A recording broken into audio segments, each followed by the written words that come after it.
Good evening, ladies and gentlemen. Welcome back to the Music Survival Guide podcast. We are here again. I don't know how many weeks we've been doing it. I guess based on the episodes, this is the 7th week. I think then we snuck in one. But so yeah, it's March 2nd for us. It's a super cold, rainy Friday night. And thank you to a Metal Monkey for his contribution to last week's episode. We premiered his entire debut record called Demonstrations, and I hope you dug that. It's really neat. As you know, Monkey is my partner in crime with the podcast, and he's been amazing. So we wanted to have him on again. But tonight's guest blows my mind. I am so excited to have this gentleman sitting a few feet from me. It is Mr. Dave Alvin from the wonderful White Trash. How you doing, Dave? Awesome. Glad to be here, man. Thank you. I've probably been listening to Dave's music for what seems like almost my entire life at this point. We're going to get into all of that and much, much more. But hopefully you know him from White Trash. If you don't, you're gonna learn about that tonight and a whole bunch of other stuff. Influences and all that good stuff. But let's talk about White Trash. White Trash to me always seemed kind of like a family vibe kind of thing. Even, I mean, I don't know from when you started out, but the first record, the eponymous debut, came out in 1991 on the Elektra Records label, which was huge, especially at that point. Yeah. How did that happen? Let's take it there. Let's start right there. All right, let's see. Because that's pretty amazing, being a young band from Queens. And yeah, we are the band from Queens. Yeah. I don't know how many there are, right. Really. But yeah, so back then we all grew up in Fresh Meadows, which is in Queens. Yep. And Aaron and Ethan, the guitar player and bass player, they lived across the street from me. So Okay. growing up, we played, softball or whatever, rode bikes. BMX was the big thing before, we all got into music. Mm. And so, I've known them forever. Aaron was in my sister's class, and Ethan was like the cool older guy that turned everybody on to like, I'm trying to, Frank Zappa or whatever, Okay. And early on, we were all like metalheads, Judas Priest, the golden years, right?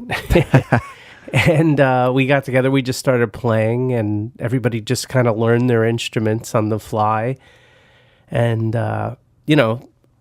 fast forward a few years later, after we'd all jumped in and out of like different bands, we kind of came up with this idea to have horns and be a little bit more blues and funk. That was going to be another thing that I got into, because if you know White Trash, then you know that there's lots of brass going on in there. Yeah. So is that something that you originally started out to do with White Trash? I mean, I know it was, you guys were in and out of bands, you were saying, but was that the idea that you wanted to, I guess, achieve? No, I think what it was is that we started off like in Judas Priest, Iron Maiden, all that stuff. Right. The Motley Crue came out. That changed the world. Then we were like a Motley Crue band. And then, after that, like the next big thing probably was when Guns N' Roses came out. So we were pretty much, local posers, like hanging out at the clubs and trying to fit in with everything. But like my uncle is a big music head, and when he used to babysit me, listen to Jimi Hendrix and stuff like that. So I always liked Jimi Hendrix and Cream and stuff like that. And he would always say, "Oh, well, if you like whatever artist, you should listen to the music that like they listen to." Sure. So like Aerosmith, and you start, digging around and like, oh, who's this? Like I gotta hear this stuff. And then as you start, exploring, you find blues and funk and, James Brown, and from James Brown you find Bootsy and yeah, you got to dig for it, Parliament. which you did in the beginning, which is great. I always say that because everybody always asks me, they're like, how do you find out about these like totally obscure bands? Right. And I was just like, I don't know. I've always had a knack for weirdness, whether it's music or just life in general. But I love it. So, I mean, when I was little, I watched a lot of MTV, and that's how I found out about White Trash. And so back to, I don't want to interrupt you, but back to, I mean, the humble beginnings or whatever, and Elektra is big business. Yeah. So that was something. How did you? Because you guys were really young. How did you kind of? It sounds like you were all kind of self-taught too, by the sounds of it, right? I mean, everybody really was. That's amazing, because if anybody has ever heard White Trash, the musicianship is top notch.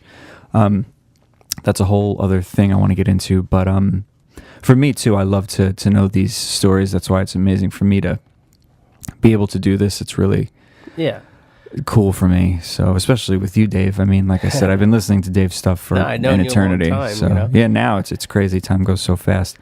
But so yeah, tell us about Elektra. That must have been pretty amazing. Yeah. So we were like the big band in Queens, and we were, we managed to get a lot of shows in Manhattan, but we were always sort of like, oh, those idiots from Queens.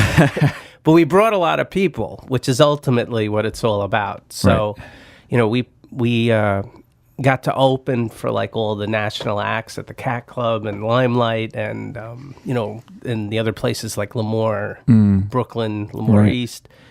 So we were getting a lot of exposure, and then we knew, like, to get signed, somebody had to see us, and they had, at the time, they had the New Music, what's it called? The New Music Festival. And in New York. Yeah. And that's like all the A&R guys, they come out and check out new bands. So it was kind of like a CMJ kind of thing? Yeah. Before even CMJ, or was that? I think CMJ was going on, like, but that was like in the summer, I'm trying to remember. But New Music Festival at the time, that was like the big thing from what I was able to figure out. Right. So we booked 2 shows during that. The first show, there was nobody at, and we were like, all right, this is going to plan. The second one was at the Cat Club, and it was packed, and they were going to put us on later, and like we argued, and we were like, no, we got to go on now. Like, I don't know how but we went on, and it was packed, and it was like one of our best shows. And then, so, you do your show, and then you're like waiting, like, okay, where's the record deal? And because we didn't know anything really. And then this is interesting, because you'd think that, I mean, it varies with everybody. It's either like everybody knows somebody, or it's just like complete quote unquote dumb luck. You know what I mean? Well, you got to be in the right place at the right time. Absolutely. And that's still, whether it was 100 years ago or right now, I mean, that is still. But, just being there doesn't do it, because if you suck, you might have had that moment, and then you blew somebody walked in and was like, and that's it, you know? So, so somebody from EMI approached us, not about a record deal, but about a publishing deal. Also big business, EMI. Oh yeah, huge. So, we were hoping for a record contract, but then we were like, all right, well, they're saying they'll produce a video and a demo and shop it to labels. And if it goes nowhere, we can opt out. Forget whatever the time period was. So it was a production deal at first. Yeah. That's cool. One of my previous bands had a production deal, and for us, it was like 90 days at first. And then you could sign back on to go however many more days, whatever. We wound up signing until 2 years, right? And then it just fizzled and fell apart. But whatever, that's a story for another time. But so you had a production deal first. I think that's the best way to go, especially when you're a young band, because you get a little nurtured, which is important. Well, the guy who a lot of people know nothing in the beginning, like, discovered us was this guy Ross Elliott, and he really believed in it. and he really busted his ass, to get us out there. So they produced the video, which wound up, being the video that was on MTV. Okay. Interesting. And the demo and all of that. So then they started shopping it. So it's kind of funny. So I think in the beginning there was like Mechanic Records like this, which was like Trickster and Voivod. They were under Giant, I think. Yeah, I think so. They were a subsidiary of Giant because one of my favorite bands, I have so many favorite bands, everybody tells me I say that for every band I mention, but this band Seed from Austin, they put out their record, their first and only record actually in 1994 on Giant Mechanic. So that's how I'm familiar with that. Yeah. Giant, we actually talked to as well. And who else? Oh, so then Hollywood Records. I don't know if you remember this. That was Disney had a label. And I forget who they had. It was like some goofy stuff. Like literally goofy? No, not really. I can't remember. They had somebody on that label, but I can't remember now who it was. But they were very interested in us. Okay. So then also Ace Frehley's manager was interested in managing us. That's pretty this cool. Guy, Chip Racklin. All right. And then he was bringing Eddie Kramer around, who's like the engineer who did all the Hendrix stuff. I know his name, but I wouldn't have been able to place. So we started with this, and then we convinced Hollywood Records to fly us to LA so that we could talk to them there because we wanted the trip, and they did. And they took us out there for a week, and we got to go to like Disney. That's Disney World. No, wait, Disneyland. I always got to. I think it's not that great. I think it's Disney World there. I think. Yeah, Disneyland it's Disney is World. Florida. Yeah. So I've been to the Florida Disney, but never the California. The one in Disney. California is not that great, really. Yeah. But we had like these passes where you just go to the front of the line and just walk right into the VIP passes for sure. But the funny thing about that was, so they were like, oh, they're musicians. Like we'll bring some other musicians along to help recruit them. And they brought, and this is before anybody knew about this. They brought the Nelson brothers, Gunnar and Matthew. Nelson. Yes, for sure. So I mean, we didn't know who they were. They didn't have a record yet. They were flown out too. No, they lived out there, and I guess the A&R person was this young girl, and my guess is she was seeing one of them or something. Okay. I don't know, but anyway, so we're going to Disney World, and then Matt and Gunnar show up, and we're like, hey, and we're like, what the fuck is this? So they wanted you to like kind of, I think, buddy up with each other, and it was kind of a bad move because we were like, I mean, they were nice guys, but we had nothing like in common. For sure. They were like born millionaires, like yeah, right, beautiful looking guys, and we were like Louis De Palma, like from Taxi, like getting a free trip, So, we were like, they took us to the gift shop, and we were just like grabbing shit, like, well, we could take this, right, and honestly, the whole experience of being there with the Nelson brothers, again, not because of them, they were very nice guys, was like a real turnoff to us. We were like, this is kind of cheesy. We couldn't really figure out what they were doing. So that's just interesting because of the Nelson brothers. But anyway, that's a great story. The president of the label was this guy, Paul Paterno. Yeah. And he used to be Metallica's lawyer, I think, or something. All right. And so he was really wanted to sign us. And then he had a conversation with us without our manager around. And basically he was like, don't use this guy. Like this guy has no connections, like this is the wrong guy. Like, and he was like, you should use Q Prime, which was Metallica's management company. Okay. And, you know, the Red Hot Chili Peppers and Def Leppard and That Queensryche. monstrous. And Madonna for one tour, Rolling Stone. Yeah, I mean, their roster, Tesla, I'm forgetting somebody, right? Sure, of course. But so we were like, oh, that sounds good. Let's talk to them. So they came to see us in New York at a club that was called the Pyramid Club. I don't know if you know that place. Pyramid's still around. Yeah. I went to a few really great 80s nights there. I think they still put on a pretty good one. But And anyway. we actually have this one on video, this concert. And I saw it years later and I was like, wow, we really were good that night, you know? And they went and they were like, oh, these guys are legit. So then they were interested.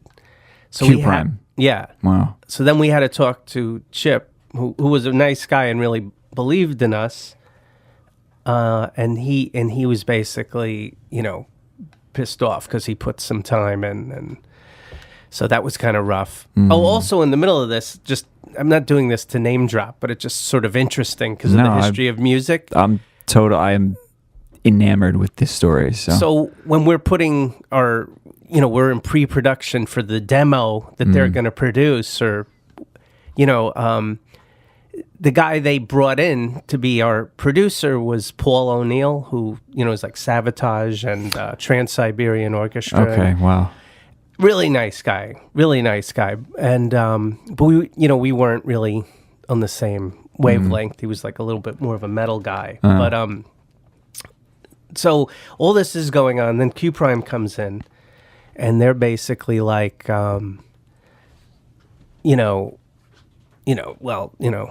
you got to come with us. We got, they just sell themselves, they're huge. Of course. If you look back, maybe that wasn't the best move in some ways, because when we were sort of a smaller, cool club band, and this sort of just took you to the fast track to the front of the line, just like the Disney passes. It was just like, let's just go get a record deal. So then they get crazy. Involved. And all of a sudden, Elektra's interested because Metallica's of course on there. Yep. CBS was interested. Wow. Polygram, Mechanic was still hanging in there, and then Hollywood Records. So then Q Prime's like, the guy from Hollywood Records recommended them to us, and then they're like, oh, you don't want to work with Paul's label. Like, not because they didn't like him, because they were like, that's a startup label. We have no idea what, how that's going to turn out. They were like, we'd like to take you to Elektra. Because Metallica, this was before the Black Album. So this was like Master of Puppets and Justice for All, I guess, was. But they were basically like, we would basically be the A&R people. Like, we can just go in there and just do this like however we want to do it. So we're like, cool. So we were talking to Columbia, like I said, we were considering them, and this is crazy. So you still had a manager, or was that relationship kind of no, so I mean we or Q Prime took over everything? Q Prime took over everything, and we kind of made a little settlement with Chip, because he felt like he kind of got screwed, and he kind of did, But that's the how a nature lot of of the that beast. shit Yeah, works. Nobody did anything to screw him over. It's just, you know what I'm saying? So, I mean, if Mechanic Records wants to sign you and then Elektra does, you're going to go with Elektra. Of course. Now, this was all when you guys were demoing, though. Did you even have enough material for a record? At this point we had the demo, so I was just I was kind of jumping around. So we just these were the people that were involved in the first phase. Then Q Prime comes in, and we have the demo. We've got the video for Apple Pie, which is the video that was on MTV. That's the video, that we wound up using. Right, that's cool. And so the music is from our demo. It's not from the album. I think I remember that being something that I questioned when I was young. I was like, oh, it sounds different. And obviously I didn't know anything about music, so I was so young, so I was learning. Yeah, because we were going to try to re-edit with the new track, but the demo wasn't recorded with a click track. So it was never really like going to sync up. It's kind of loose, yeah. So we just decided, hey, like, why don't we remix, the demo version and master it and everything, and that's what they did. So, like, the video we produced ourselves basically with this guy Evan Stone, who was a filmmaker, and so we had all this stuff, and then they got us into Elektra, and that's where it all goes, That's crazy, because in the early 90s, you guys had you had some decent success. Yeah. When Apple Pie hit, it was like a buzz clip or an exclusive on MTV or something. And then whenever you saw that logo kind of like next to the title card of the video, you were like, oh, something's going on. Yeah, because we were in rotation. It was like all day. Right. Yeah. And, well, because I remember, when I was little growing up, I had asked, my mother was like, I'll get you MTV if you do good on your test or something, right? Yeah. So I came home one day and we had MTV, and I remember one of my sisters was just like glued to it watching videos. But I remember I saw Apple Pie and I was like, oh, and then I went out and I got the tape and cassette tape. Yeah, cassettes. And since then I've listened to White Trash my entire life, basically. You know what I mean? Yeah. Well, thank you. thank you, Dave, for putting great stuff in the universe. But so you guys still hadn't even left New York. You went to Disney and cut the line and took a lot of shit from the gift shop, and then and then came home and had a record deal. Well, yeah, like it was a crazy good loaded, record deal. But we wound up with a great record deal, and then we worked with George Jakulius, who did the Black Crowes album at that time. That's great. And all of these names. Dave, I know there's a lot crazy. Of names. I'm not name dropping, but it's sort of interesting, like the history. Right, because it's not just like, like so-and-so from whatever. It's people that were like heavy hitters in the business. Yeah. And so, even more interesting, right? So we get George Draculius, and he's buddies with Rick Rubin. So like Rick Rubin's in the studio all the time. But also what's interesting is their engineer is Brendan O'Brien, who goes on to produce Pearl Jam. Right. So he was our engineer on that. Right? So, and then, when we were done with the record, we had... for mixers, we got Thompson and Barbiero, who had mixed Appetite for Destruction. So it was, it was like one of those bad 70s airport films with like George Kennedy and Karen Black. Like there was more, Charlton Heston, like you name it. Anybody we could, we had a lot of, names involved. Did you realize at that time, though, that those people were... the people that were like big names in the business? Yeah. I definitely did. The thing was, I think because for a young new band with like a crazy stroke of luck, how do you even handle that? Well, the truth is I was like a real narcissist. So I was like, well, these, they're lucky to be working with me. Like I'm going to be the next big thing, and it's been reported and it's true. Like I was a real dick in those days, and, I say that with no apologies because it was the best time of my life. But, I didn't really pay a lot of mind to that because I always feel like, we're all people and, we're talented, you're talented. Like, But I probably wasn't like the friendliest, warmest guy in those days.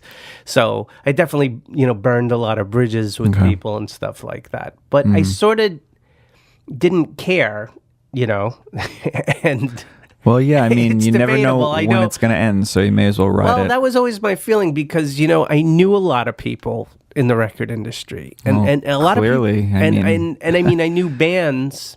And bands would get signed, and then you'd be like, oh, how's the album? And the album would never come out. Like, there was this band back in the day, they were called Are You Ready? Like, the letter R, and then the letter U, Ready.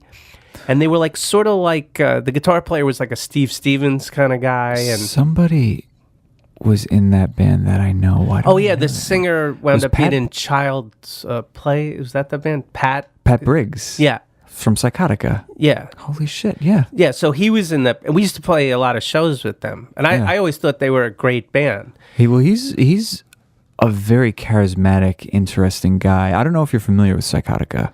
I don't know much about it, but super like glammy, like Bowie inspired. I mean, he used to go on stage in like head to toe in almost like vinyl outfits or whatever. I don't even know how the guy breathed in there. And kind of interesting, like how you guys had all these people, and whatever. Same thing with them when they first kind of got out there. They went to Lollapalooza, and someone like he was like instantly in like a wax museum. Oh really? And yeah, it was just a weird. Yeah, he was always a great front man. Yeah, no, Pat's really cool. And they were like a little older than us. They were like a little ahead of us. So that was one of those bands I was like, wow, those guys are good. They're going to make it. Right. They got signed to Atlantic. Okay. And then the story I heard was that, they got into some argument with their A&R person about how the record should be made or whatever. And they basically were like, okay, that's nice. And they just sat on them and nothing ever came out. And I heard stories like that all the time. Mm-hmm. Or even bands. My friend was the drummer in this band, the Throbs. Okay. And they were huge in New York at that time because they were glam, and that's really what was going on in New York. Like I said, we were like, the Bad News Bears. Let them play. Let them play. And there was all these bands, Cycle Sluts and Circus of Power, nice. And they were the scene, and then we came in and we would just break shit and just assholes. Because nobody wanted us there, so we were like, oh, you're gonna know we were there, but none of those bands really blew up outside of New York, you know, and they were good bands. I'm not putting them down, but I mean, so I kind of had already seen a lot of people kind of come and go, and I figured, you know what, this is my shot at this. I'm gonna, every fucking stupid story I've ever heard about, wrecking a hotel or, I'm doing that. I'm doing all of it as long as I can, as strong as I can. And we did, and so, there's obviously consequences to that kind of shit. Namely that, my whole band was like, we don't want to play with you. You're out of your fucking mind. Okay. That is another future question, maybe a few minutes down the road here. But hey, I mean, Dave Alvin, rock star extraordinaire, huh? I mean, well, that was my dream. Anybody that kind of sees you play, though, knows that you have the rock star thing going. I mean, I'm not. I don't kiss anybody's ass or whatever because I don't have to. But I mean, you're an awesome singer. You are. Your humor is it comes very easy. Your wit, and you tie all that together, and it just makes for a great experience at your shows. Oh, thanks. So back then, I always laugh too. It's like a comedy show with Dave, guys. Well, back then, I mean, growing up, the ultimate front man was David Lee Roth, and people, now people don't think much of David Lee Roth because they forget. He was he was, the ultimate front man, so great performer. Always thought his sense of humor and his stage presence, that was always something. He was a true athlete for sure. Oh yeah. I mean, I used to do the splits when I was early. I mean, we just ripped off anybody, so it all mutated together into white trash, which was a crazy thing. So back to MTV loving you guys. You were lucky enough too to get your song "The Crawl" off of that record, as the theme music to the Jon Stewart show, right? Which was a big show, and totally quality. It wasn't like a piece of garbage. It was like hip and cutting edge, and it was great. So that too, I mean, was that something that just the management or whatever through that? How did that come about? That really just happened on its own. Somebody at MTV was doing the Jon Stewart show, and they chose our song. We weren't consulted about it or anything. Mm-hmm. Somebody told me oh, your music's on this MTV show, because MTV used to really not pay royalties or anything to anybody, you know? Okay. Because their argument was like, well, like, you're getting lucky the we're exposure, playing this, yeah. which is true. I mean, honestly, I experienced that, so I know. But, you know, years later, there were settlements about that stuff. But they just took our song and just threw it on the Jon Stewart show, probably because it had horns, so it had this horn intro. It was like, you know, low-budget Henry Mancini and Johnny Carson, you know, for Jon Stewart. It worked really well. Yeah. And then, you know, just to jump ahead with that story is that that was on MTV, and then the show got picked up by UPN network, which Right. I don't know if that exists anymore, but That was Channel 9, I think, right? for us it was Channel 9. Right. But it was a syndicated channel. So every, you know, Tampa had, you know, UPN 6 or, you Right. know what I'm saying? And they moved Jon Stewart to that. That's when there were all those talk shows. Remember? Right. Well, I watched all that stuff when I was little. Richard Bay. Remember Oh, that? Richard Bay, Trashy, yeah. crazy. And then I mean, I loved Ricky Lake. I still love Yeah. Ricky Lake. I had such a soft spot for her before she even had her show. Yeah. She's so great. She's so cool. So they wanted to take now the Crawl to this show. And this was after all the record contract stuff down the road. And EMI said you can't use it because they wanted to buy the publishing. Like they didn't By the publishing of for you guys. they wanted to own the song basically.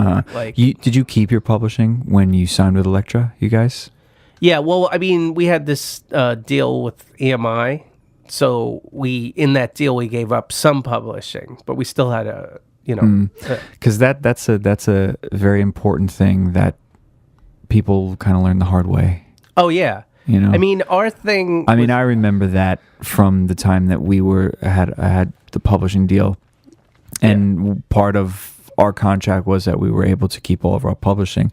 And I mean, we didn't know our asses from our elbows really, because we were, again, it was like the first time for us. We had gotten scouted at an in-store that we played, like at a record store, and that's how we got that. But and we were kind of like, well, you know, let's go crazy for a minute, and you know, but anyway, it's about Dave, not me, guys, so let's go. So they were giving them a hard time about using the Crawl. And so, like I said, this is years later. And I was at the end of the road with Elektra and everything. And I just happened to know someone who worked for the show. It was somebody's girlfriend. Was, you know, I don't remember even what she did on the show. And I saw her somewhere, and she said, "Oh, you know, they're trying to use your music, but like, you might." And I just, you know, like kind of like off cuff said, like, so just have them contact me, and I'll just write the same song, like, and I'll sell it to them, like, you know what I mean? Like, it's my song. I could do whatever I want with it, which is not true, but. So they did contact me, and they paid me to work up a new song. Like it couldn't be the same song because they were afraid of getting sued. Sure. But you know, it was basically like, well, it's going to be a hard rock song with a funk groove, and it's going to have a horn line. So I was like, I already wrote a million things like that. I could do that. So so I came up with something, and I got Mike Calderella, the original drummer, to come in and throw down a beat, because you can't go wrong there. You got the whole thing right there. Right. Then I kind of did the Prince thing and just played guitar and bass, and we had a little organ thing going on there, I think. And when I got to use the Uptown horns from the Rolling Stones on that, so Really? I wrote out a line, and they played it, and then all of a sudden, you know, they were like, okay, we like it. And we negotiated a deal. And then I sold them, you know, I didn't sell it entirely. Like I had the writing and everything. Right. And they gave me like very good money to do that. That's awesome. And then the thing was, because it was syndicated, you got royalties every night from like 100 markets. It was so for like, it was only on like a year though, or whatever it was, maybe 2 years. And the royalties are delayed like so I was like, you know, there was a couple of years there where I just had money like coming in Wow, You know? that's cool. So, that's the you know, dream. That's well, everybody- yeah. If I had gotten Jon Stewart on the Daily Show, I mean, I would, I'd be flying around in a spaceship right now, or something doing. But this show it didn't do very well, unfortunately. Like people, so it was a great experience, but unfortunately the show didn't last that long. That's a great story. So back to backtrack a little bit. Most people when they are or who know of White Trash, they know Apple Pie is the song. So let's just play Apple Pie because, So here you go. Let's play Apple Pie.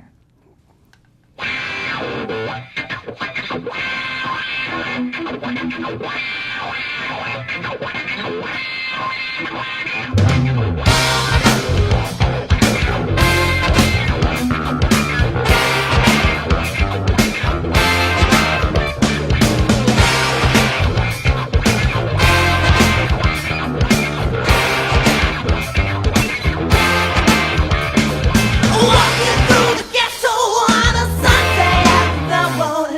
Now I was placed beauty covered in shiny on the moon. Now I told her, she told me that we got to get this stuff moving.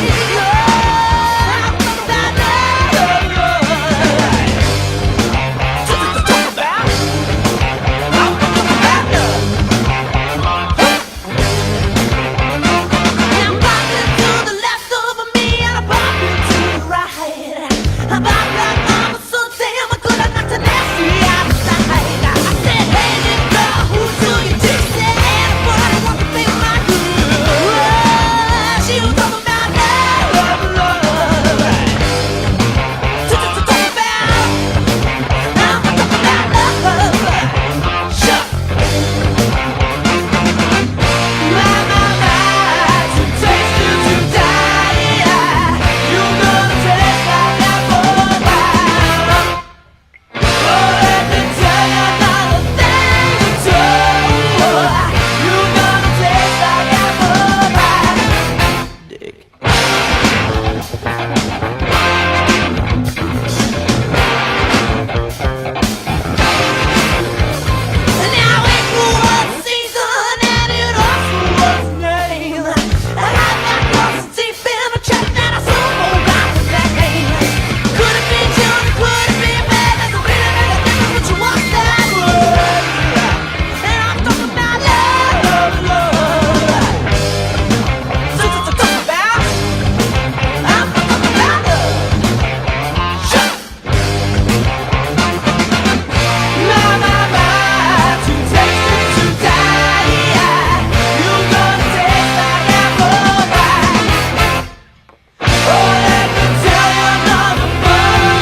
So, do you know that song, Apple Pie? Do you remember it? Are you an 18-year-old listening to us or a 48-year-old listening to us?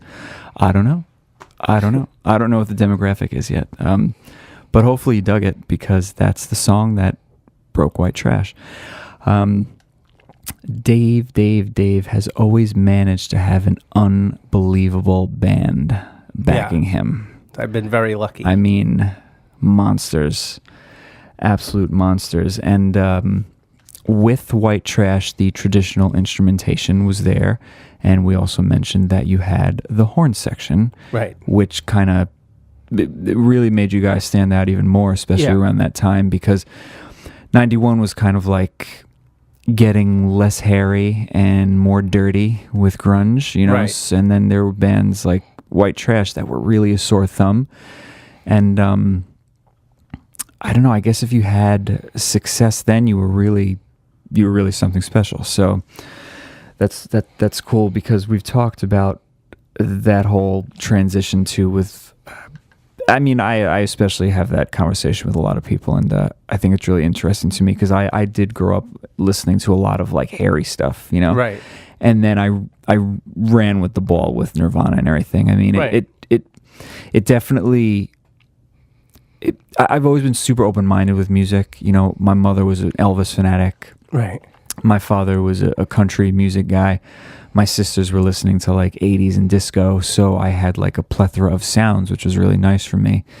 And that's why I've always been really open-minded with music. So when I transitioned a little bit myself out of like the hairy stuff and got into the grunge, a few years later I kind of tied everything into one, and I was listening to like, at school I'd listen to like Nirvana on my headphones, and like I'd listen to the Bullet Boys after that, and then I'd listen to like Wilson Phillips, you know what I mean? So it's always been, I mean, it's fun for me. I love being open-minded with music, but well, the thing and the thing with that is, like, when we came out in the music scene, you had like new wave was a cool scene, and then you had heavy metal and right, and you know, hip hop, like early hip hop, the like good stuff, Run DMC, and Slick Rick, and the goods. But and you know, and around that time I got into Prince, you know, and that's so, when you did get into Prince, because I want to mention that too, because I know you are a big Prince person. That's I mean, he's amazing for sure. But there was, the thing was with the scene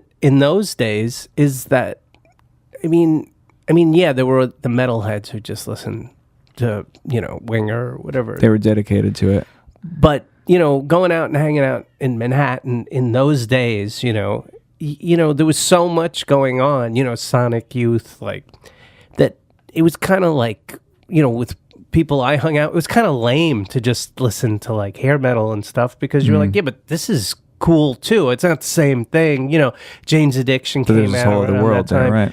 So it was really cool how like experimental music, you know, was then, and there was so much music happening, like, just around. You could go to any club, and like, it's so different now. Like, that was such a good time, sure, to be involved in live music, you right? know, and like going to record stores and finding, you know, all these bands, and like, what is this? Like, you know, you look at the album artwork, and you know, that was like when we were 13, you know, we discovered Wasp because of they had Blackie this, Lawless and his crazy. They had I Fuck Like a Beast with, like, you know, we like, you know, these 13-year, we're like, whoa, look at that, you know, and my friend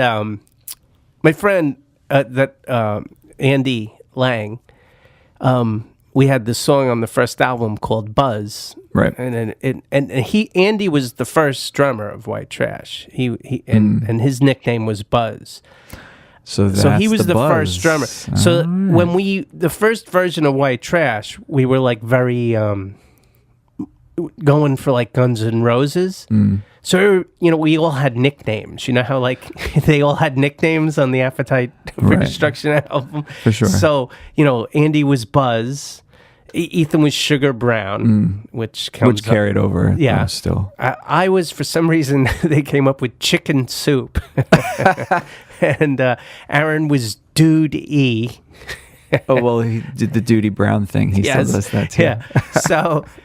So we all had these. So anyway, my friend Andy was the first drummer, and he was Buzz. But when we hung out when we were like 13 and stuff, like we would go to this local music store called the Music Box, and like I never had any money, so like I would always be like, oh, buy that, like, you know, like, because we just find some crazy, like Venom, like they had a cool like album cover. It's like, oh, you gotta get that, that's fucking cool.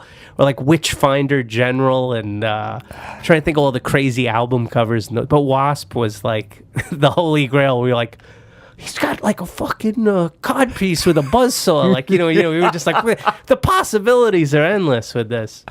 And but anyway, there was so much cool music, like I said, from Run DMC to whatever. A good melting pot, New York, especially. That, you know, I think we naturally drifted off into other music. So Sure. we were in that hair metal scene, but I don't know if we didn't have like really a whole lot to do with it. Like we didn't, you know, we were friendly with people in it and stuff, but we really weren't like listening to the same music or, Right. you know. That's cool. So that's how Horns got involved and stuff. We kept now it's- experimenting with sure. like, trying to, you know. Cool. I mean, it was a good way to stand out, I'm sure, especially then.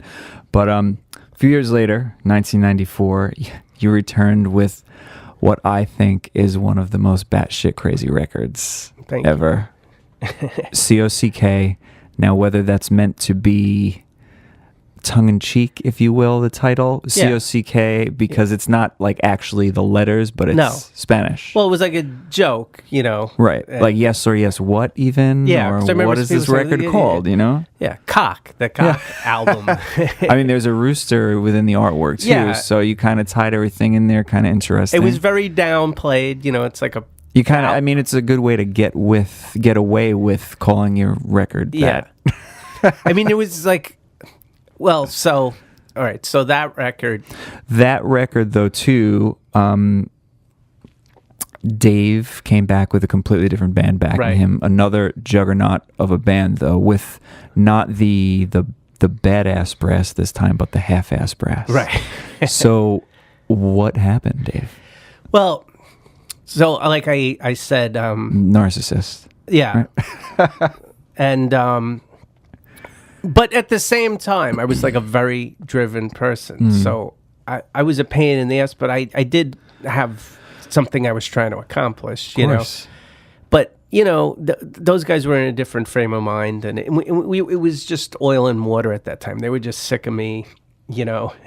And I was kind of like, these guys, like, you know, like they don't get it, you know.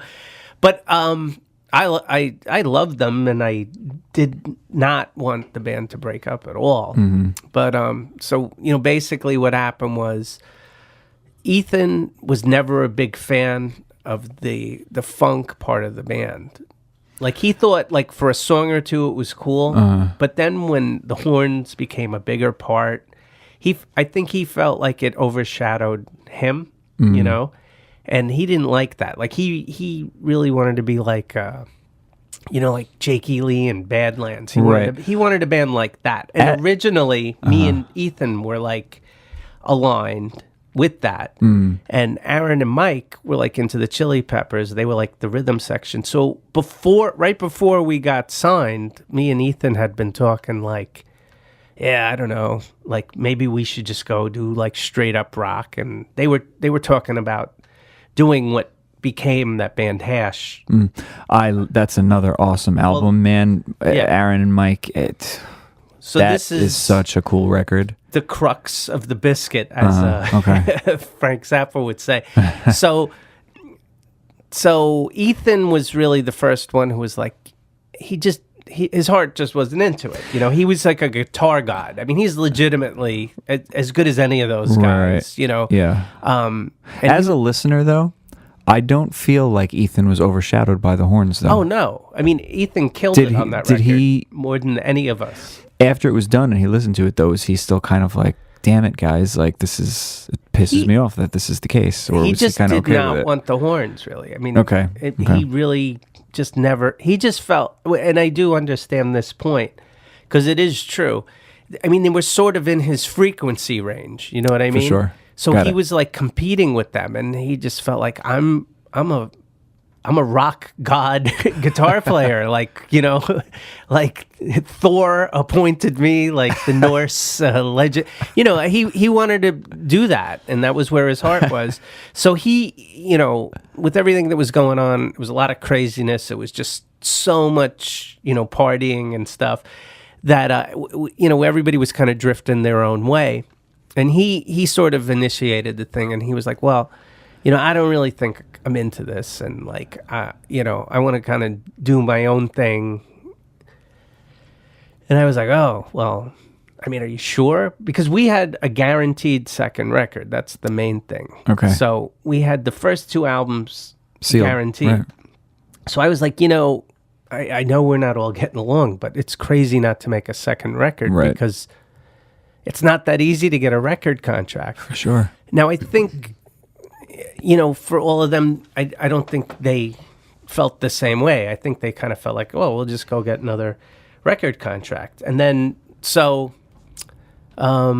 Ethan announced that he wanted to do that. And then Aaron is his brother. Right. And he kind of said, you know, I mean, if he's not going to do it, and the way everybody's not getting along here, I was like, I don't know if I really want to do it. And so him and Mike kind of revisited the Hash project with the guy Seth, who was a really talented songwriter. So they had their project, and Ethan had his project. And then I was just sitting in the car like, well, I was like, I don't know, you know, I was like, I can't believe, you know, I was really just like shocked. And I was like, yeah, but we have another record. Like, even if you guys don't want to tour or whatever, like, it's crazy not to make another record, you know? But it was, you know, idealistically, they didn't want to do it. And so, but they said, look, you know, we're not going to screw you or anything. You thought of the name, like, you keep the name, and, you know, if you want to do something with it, like, you have our blessing, go and do something with it. That's great. I mean, so you hear crazy stories where people fight over less, you know. Now, again, we were all so young, and nobody, For sure. I think, thought any of this stuff through. Right. So I just went to my lawyer and was like, well, this is what they're telling me. And then she, you know, and I went to I went to Q Prime. And so that's where it was. So then I was like, well, I got to put another band together now. Like, how am I going to do this? You know? Right. So those 3 animals, where did they come from?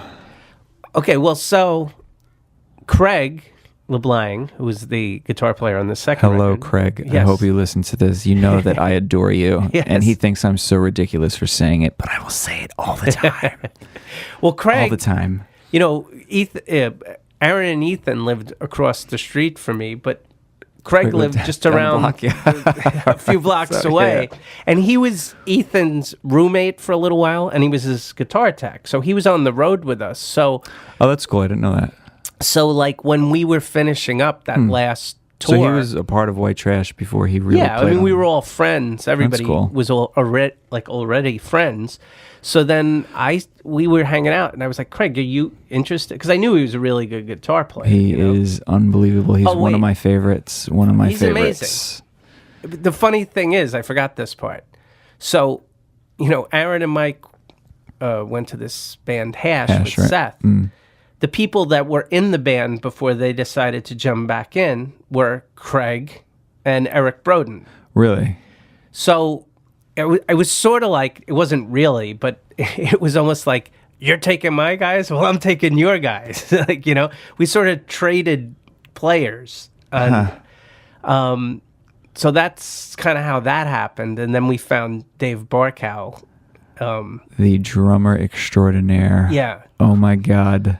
Yeah, I mean, he was the little guy. He was the younger guy, and Craig was like, "Hey," because you know he was like, "Hey, we were at a gun club," and he was like, "There was this drummer. He was like really good. He was a metal drummer, but he was really good."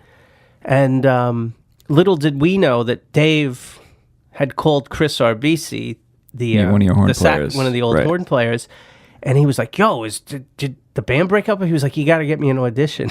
So. Wow, that's cool. So there was, you know, this just was, you know, serendipitous or whatever. It was happening. So I got those guys together, there were other people that we tried out and stuff. I tried out some other guys that I knew, but Craig and Eric already had the chemistry and everything, and Right. I knew Craig really well. And then Dave was just the guy. Like, you know, he was the hardest working guy. He still is the hardest working guy in show business. I kind of want to tie up the end of our little time together with a little bit of that. But if for those of you that know White Trash from Apple Pie in the first record, hopefully you kind of ventured onward to the sophomore one. It is such a frantic, ADD, crazy album still to this day. I cannot not drive super fast and want to like turn into the Hulk and like flip buildings over with my bare hands when I listen to that record. It's Dave, it's so good. I mean, thank you. All the White Trash stuff is good, but for whatever reason COCK just really sticks out for me. Thanks. It was, I guess, probably the most experimental White Trash thing. Yeah. I mean, be it that Craig is crazy experimental, and I mean, your rhythm section was just absolutely horrifying. Not that like Aaron and Mike too. That's what I'm saying about Dave being in the company of these monster musicians, which is so cool.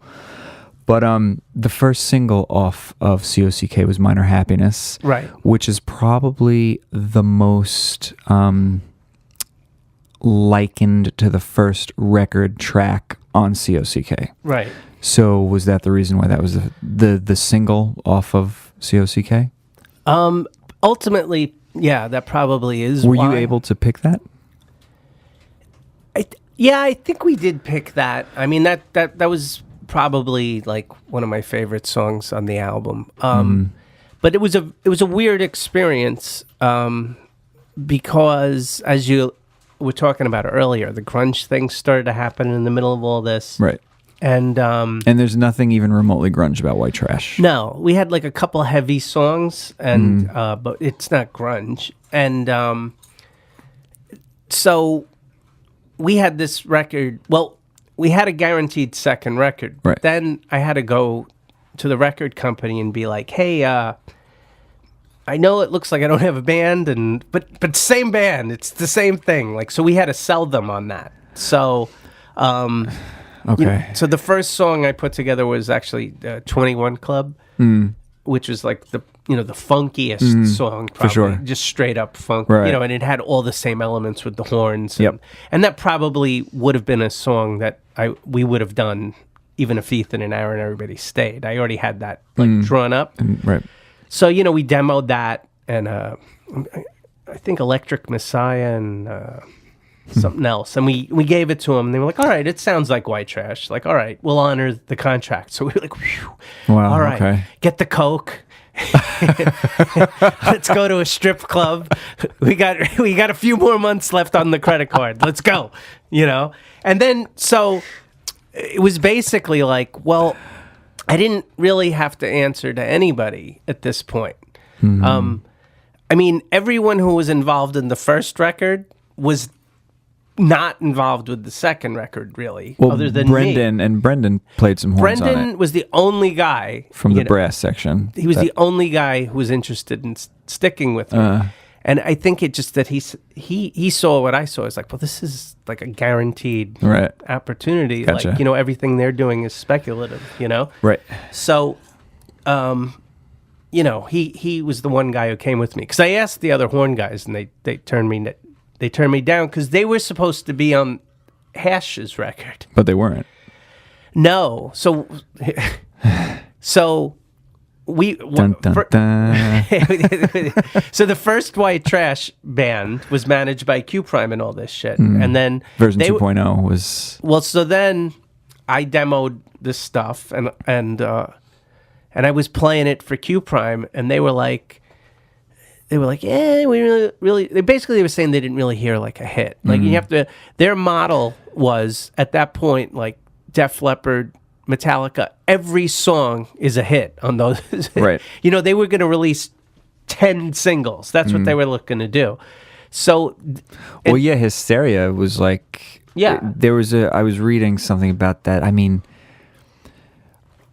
1, 2, 3 singles maybe, but I mean, Hysteria had like 7 or 8 singles off of that thing, which was just so crazy. But they were really. I mean, even with the Chili Peppers, there were a lot of singles off Blood Sugar. Oh yeah, sure. Well, that album is like 19 tracks long, though. I mean, Hysteria is like more commonly, you know. But they were looking for like, you know, we want radio songs. Sure. And there, I had a couple, but they were like, well, this sounds like the B-side tracks from White Trash. Okay. And I was like, exactly, because that's what I like. That's, you know.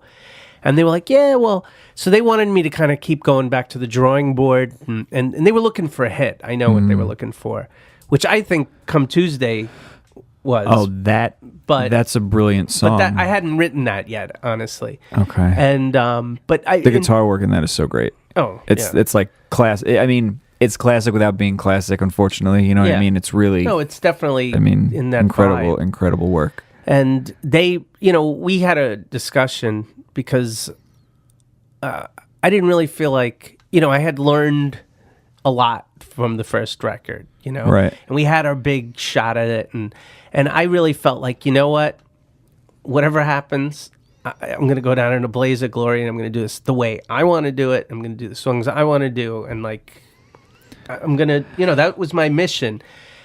So the guy I mentioned earlier, this guy Ross Elliott, had left publishing, and now he worked for Lipman. I can't remember, but they managed like Jane's Addiction and Hole. Okay. And I called him and I said, listen, I don't know if this is going to work out with Q Prime. I was like, would you be interested? And he was like, absolutely. So I talked to Q Prime, and they were totally cool, because they were like, they could have like kept their percentage and everything, and they were like, no, it's cool. Like, look, you don't want to work with us. Like, we're not on the same thing here. It's cool. So they let me go work with him, and you know, we just went into the record company and we just blitzkrieged them with this shit, you know. And we just were recording and rehearsing and recording. It was like the most intense period, and it was much more about music for me, because in a way on the first record I had ringers. I had Aaron and I mean, I didn't, you know, I wrote songs, but like whatever they did, I was like, yeah, that's good. Like, you know, and then, but the second record, I was like, man, I if this sucks, like I'm gonna look like a complete, you know, zero. Like, oh, like he had nothing to do with that, you know. So I really busted my ass. Like I upped my game. I learned how to be a better, you know, guitar player, songwriter, musician, and Craig really was like my sensei, and you know, he turned me on to like King Crimson and all this shit. And so all of a sudden, you know, also at that time I turned into a complete stoner. So I was high all the time, listening to music. You know, it was just this great period where I didn't have anything to do but make music, and we rehearsed every day. Like every day we had a rehearsal space, and that's we just amazing. Fucking worked it. Well, yeah, I mean, you could tell that the band was just in its prime, like totally insane. How do you feel about COCK? I mean, that's my favorite project. That's okay. For me, cool. Like the most important thing I'll do. More for me, but it's cool because it has like a cult following. Like obviously the first record is a much more successful album, you know, but it's cool. People like you that I've met, and there's a lot of people I've met like over the years that have a fondness for the record, and like I've always been into like B movies and like obscure records and stuff. So there you go. You did it. So I was able to like make my own little obscure universe there. That's and cool. So that's my favorite, you know. Awesome. That's cool to know. I don't know this either, because I don't know, like, as far as like record sales go, now it's like a joke unless you're Justin Timberlake or something. But did you get a gold record off of the first White Trash? No, the first record fell short. The main problem we had with the first record, because it was 500,000 copies. Yeah, the main problem we had is that Apple Pie was huge, right? And it was all over MTV, and we didn't really deliver a follow-up. until way too late. And a big part of that was that right in there is when Metallica's Black album came out. And that washed. we really lost the attention of Q Prime at that point. And there was a lot of debate, like, what should the next single be? And what was the next single, though? Because honestly, I don't even think I know. It was The Crawl. It was okay. But it was going to be Poor White Trash for a little while, but they were concerned about the language. Right. And then it was just like, you know, entertainment industry kind of thing. It's just a lot of meetings and talking, and a fucking year goes by, and all the momentum is gone. Yeah. And we got The Crawl out, but it wasn't like as big as Apple Pie. And by the time we did that, I think the band was like so fractured that I think if we were like more together as a band, we could have like fought our way through to that. But everybody was kind of off on their own, like, so it just the sad part of it is that it just couldn't happen because we weren't working together at that point. Like, everybody was like, you know, everybody didn't like each other, or everybody didn't like me, more accurately. And, you know, it was very hard to mobilize. There was even a point where Q Prime was like, we're done with you guys. Like, you guys got to get your shit together. This is like ridiculous. Yeah. So, you know, we really didn't strike while the iron was hot, and that's what we needed to do. And then, again, shortly after that, the whole scene changed, became grunge. So we were, you know, I'm not blaming it on management, but we were mismanaged by ourselves, like, as well, I think, during that time. Crazy. So let's play Minor Happiness. Yeah. And here you go, everybody. Minor Happiness off of the second White Trash record, COCK.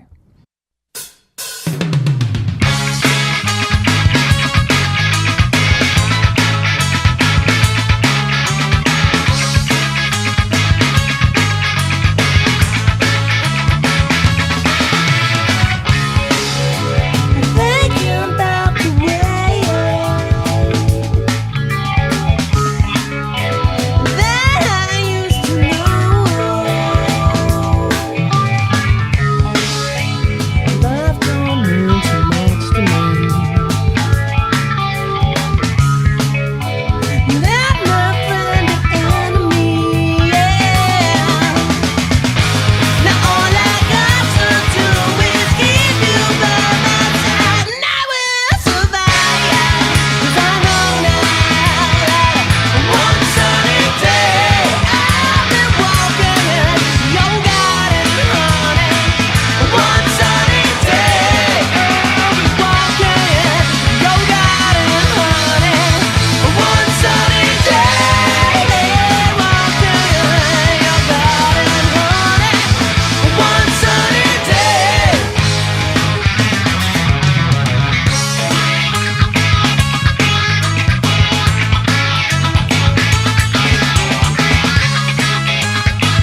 I can never say enough about COCK.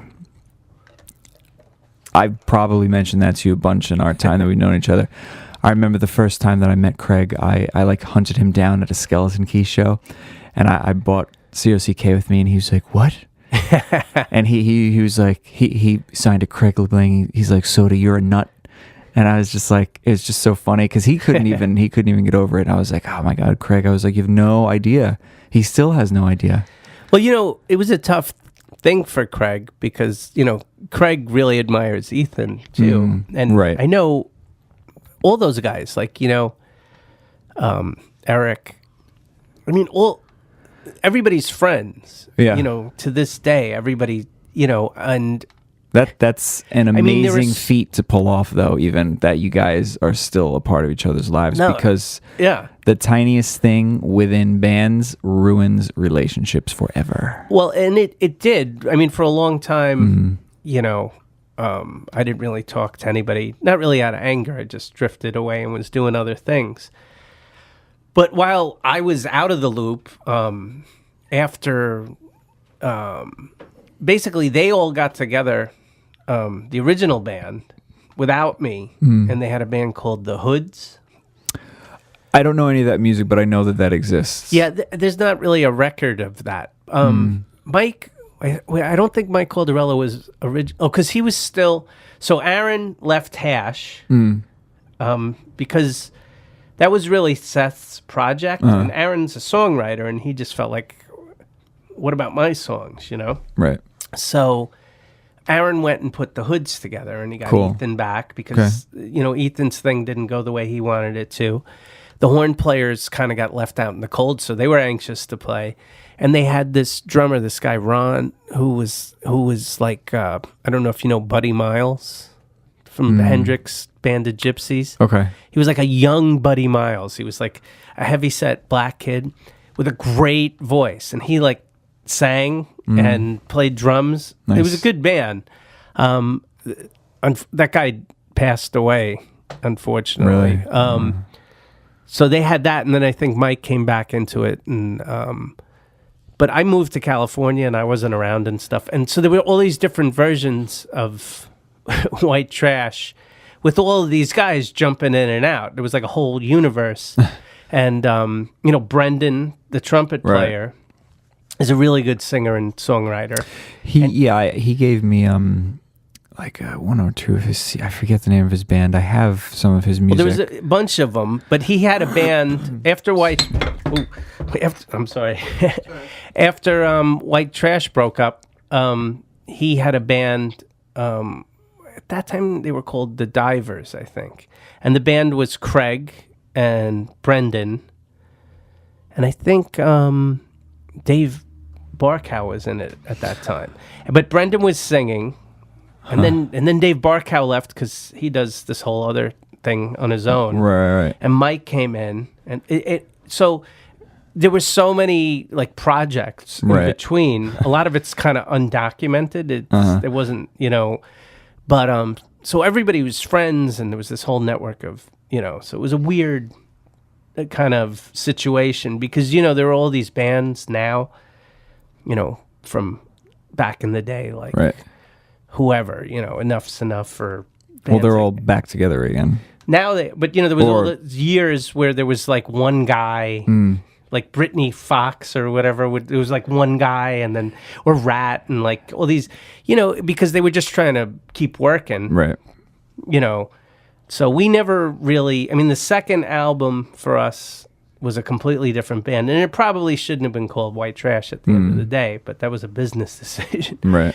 But all the White Trash, once we got back together and all that, we tried to pride ourselves on never going outside of the family on that, That's cool. Now, I know you mentioned that you went out to California. I was going to say for a pretty lengthy amount of time. You really weren't recording or making music.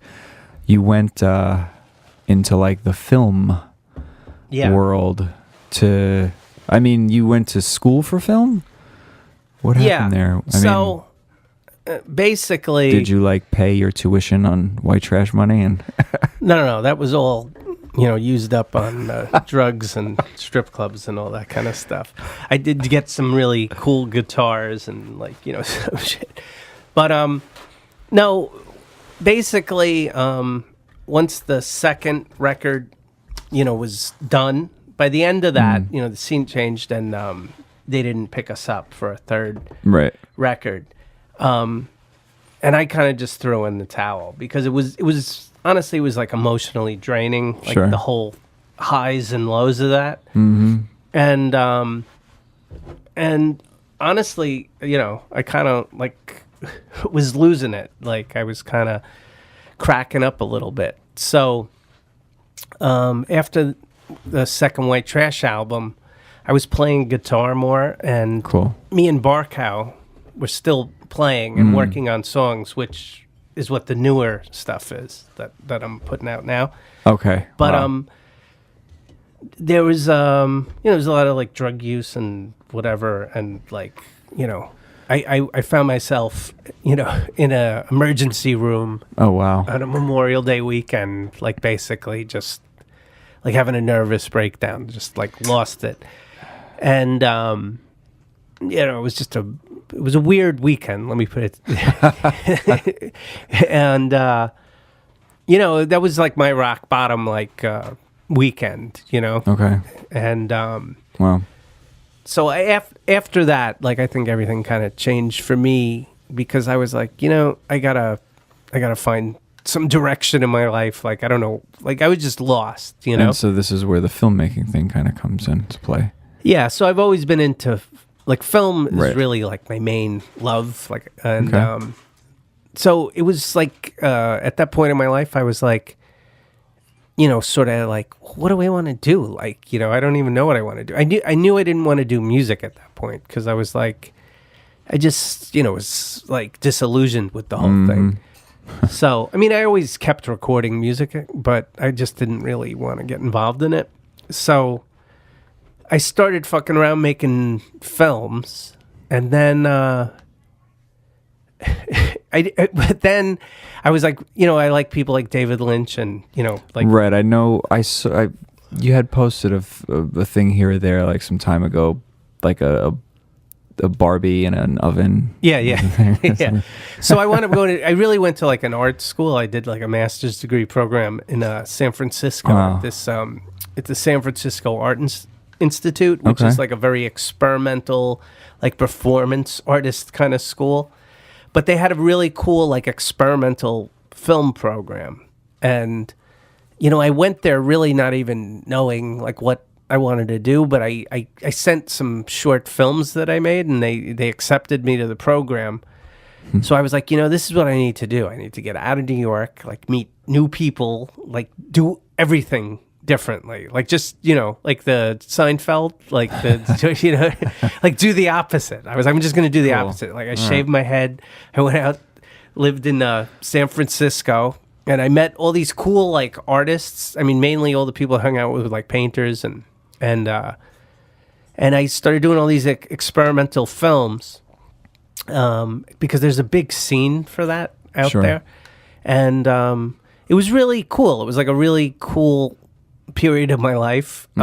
Ultimately, I don't know how much those films resonate beyond being therapeutic for me, but it was a really important thing that I did in my life, and it was cool. So I lived out there for a while, and I was an experimental filmmaker, hanging out with artists and stuff, and it was cool. And then I graduated, and I started missing New York, and I came back to New York. And when I came back to New York, a mutual friend that me and Aaron have, our buddy George, I was hanging out with him, and he brought me by. Aaron was recording music somewhere, and he was "Oh, you should stop by. He'll be surprised to see you." And in my head, I'm I don't know if this guy wants to see me. I really hadn't talked to him or anybody, because I kind of left. I didn't say, "Hey, I'm leaving." I just left, in a movie, I just dramatically left. So I went and I saw Aaron, and he was recording I think it was, he has a project like was it Butterbrain or White Owl? It was one of those things Okay. that he does. And I went to his recording session, and we sort of hugged, like, there was just like, it was good to see each other. Yeah. And I was hanging around the studio watching him record and stuff. And And you got itching again? yeah, definitely. It That's definitely cool. was like, Well, yeah, I mean, years later, like the mid 2000s, maybe even a little bit earlier, White Trash kind of regrouped. yeah, And for the most part, it was like 85% the original lineup. right. And you got to recording again, and you put out a third record, 3D Monkeys in Space, in 2009. Right. So what happened was, like I said, so we came back. Everybody was cool again. I mean, Ethan wasn't around because he moved to Connecticut, and he was married and he had a kid. But Mike was around, and Chris RBC was around. Terry Thomas was sort of around. And this guy we knew, Dave, better known as DJ Bagel. He was like a DJ at not Revolution, Crazy Donkey. Okay. And we were friends with him, like he's from Queens. And we hung out one night at, I'm trying to think, what was that place in the city? I can't remember what it was now. But, he was like, yo, you guys should do a reunion. Like, he was like pushing this idea. And I think we all really wanted to do that, but nobody brought it up. And he got us booked that he was like, yo, do you remember that band Scatterbrain? Yeah, of course. Scatterbrain was doing a reunion at the Crazy Donkey. And I think that's when you and I met at that Crazy Donkey show, actually. Yeah, probably. And You still had your microphone with all the mics and all the beer cans on it. So he talked to the guy from the club, and they put us on the bill. And we got together and we rehearsed all the material and everything. And Yeah, that was my first time seeing White Trash, because when you guys were out really doing it, I was too young. right, So before I started really going to shows, and I started to make my sister bring me to all these shows and stuff, which was amazing. Good times. But so yeah, that was great for me to finally get to see White Trash. It was so cool. yeah, it So- was a great thing. And then we played, and it was a good show. It was it was a good place to play. And Yeah, it's unfortunate that disappeared. That place. It was cool. But there's always another place that pops up and takes the place of the last place. Right, exactly. Like, I guess Revolution in Amityville is that. Yeah. And that has been the case for a while now, actually. yeah. It's a pretty good spot. There was a place called the Downtown also in Farmingdale on Main Street. You remember that place? No, but I have heard about it. Like, I saw a lot of good bands there. A lot of really good shows there. But let's play the title track off of 3D Monkeys in Space, which is very much kind of like the first White Trash record, Yeah, except definitely. it's maybe a little grittier even. Yeah, well, because again, we were recording now the way we intended to record. The first record was, for us, kind of overproduced. So this was like, let's just go get Cool. good drum sounds and All right. lay down some tracks.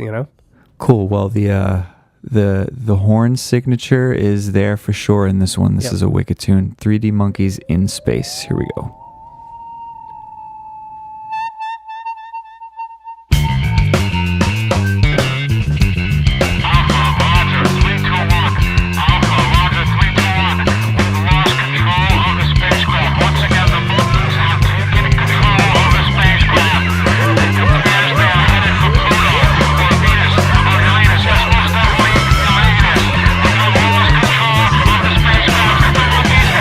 Taking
there you go. There's some more recent white trash for you off of their third release, 3D Monkeys in Space. And for those of you that might not know, there was a fourth white trash record, Suburban Purgatory. Also, COCK stands out the most. It's the weird one. Thank you. Suburban Purgatory kind of really picks up where 3D Monkeys left off for the most part. Yeah. Another really cool record, even a little conceptual, with like the title track finishing the record on a very kind of almost disturbing. Well, it is. You know, but You I know? mean, I get it. When I first heard that, I was like, whoa. I was like, that's pretty heavy. You know, Aaron had that song, and he had recorded it, and it was much different. He had worked with some producer, and I don't think it was really what he wanted. And when he brought it in when we were putting material together for that record, and you know, he definitely was going for that sort of a Paul's Boutique, you know, Okay. organ-y kind of like Cool. cooler kind of thing. And the original song was called Summer Days, it was like a mellow. I think it was kind of about like getting high like in the summer or something like that, from what I remember. But I had this, I at some point I came up with the idea of Suburban Purgatory, like, you know, from my Catholic school days, the idea of purgatory, which is an interesting idea. It's ridiculous, but it's an interesting idea, right? Like The cover's conceptually. awesome of that record. That too. guy was a great artist. Yeah, and, it's a really, really cool cover. he that song, yeah, it's you know, it's probably, you know, the last white trash record, and so that ending, like, it wasn't designed that way, but it really, you know, being what happened with Ethan and everything, Yeah. it's sort of like just, you know, ends on a very somber note, which, you know, again was more Interesting, conceptual, yeah. like, you know, from my like experimental film stuff, trying to bring in the sound design with the cicadas and the gunshot and the whistling and all that stuff. It's, you know, it's pretty heavy. yeah. Dave, it's pretty heavy. I mean, as far as the kind of humorous party vibe that white trash has had, Yeah. you know, that was like, damn. I mean, it right away. My first listen, that was. I was like, whoo, Yeah. you know, Well- really, really, really cool, really cool. No, I mean, but when you think about it, you know, we're all older and in different places in Sure. our lives. Like, I mean, I live in suburbia, right? Like, I have a kid now and all this stuff. Yeah, there's nothing really wrong with that, though. No, it's mean, beautiful. It's a wonderful thing. But I mean, I just mean we're in a different place. So the commentary you're going to make is, you know, on different things, you know what I mean? So it's hard to be a party band when you're headed towards middle age. I mean, I'm down, but it's hard. You know what I mean? Because you got younger kids who, you know, are going to party harder than you. You know, they're going to eat Tide Pods and burn their Oh my arms God. on the stove Oh and my shit. Like, how do God. you compete with that? You know? Yeah, that's pretty guerrilla. I don't quite understand that myself, but so- oh my God, Tide Pods. You know, it's a brave new Why? world. You know, there's just so. Is you know, it brave or is it stupid, Dave? Come on. well, yeah. I mean, I don't know what anybody's doing, but I mean, we did stupid shit too. So I never try to judge it. It's always like, you know, you're just like, well, I don't know if I understand it conceptually. How did that start? Yeah, but, I don't know. But you know, I know there was all. You know, somebody brought up, like, you know, what was it, like in the 30s they used to swallow live goldfish. Like, where'd that come well, from? that's You know? like a hazing thing, though. Yeah, with yeah. like fraternities. But these they things are still kind of do that. hazing things too. Like, do it, you know. Yeah, so but- we did. You know, I mean, I don't know. Yeah, it is weird. I mean, I can't defend any of it, but it's like I also don't want to be the grumpy old guy. Like, well, in my yeah. day, we went out and we played baseball. You know. No, of course not. But oh man. So Suburban Purgatory is Craig LeBlanc is on that record. Yes. Which is interesting because it's like 70% of the original lineup with Craig from COCK in there. Yeah. Now, So what happened? So when we got back together, like we were talking about, it was the original band, minus Brendan, because he said, well, because, you know, he has his own band and he sings, and he really wasn't doing trumpet anymore. So, but it was the original band when we played that show.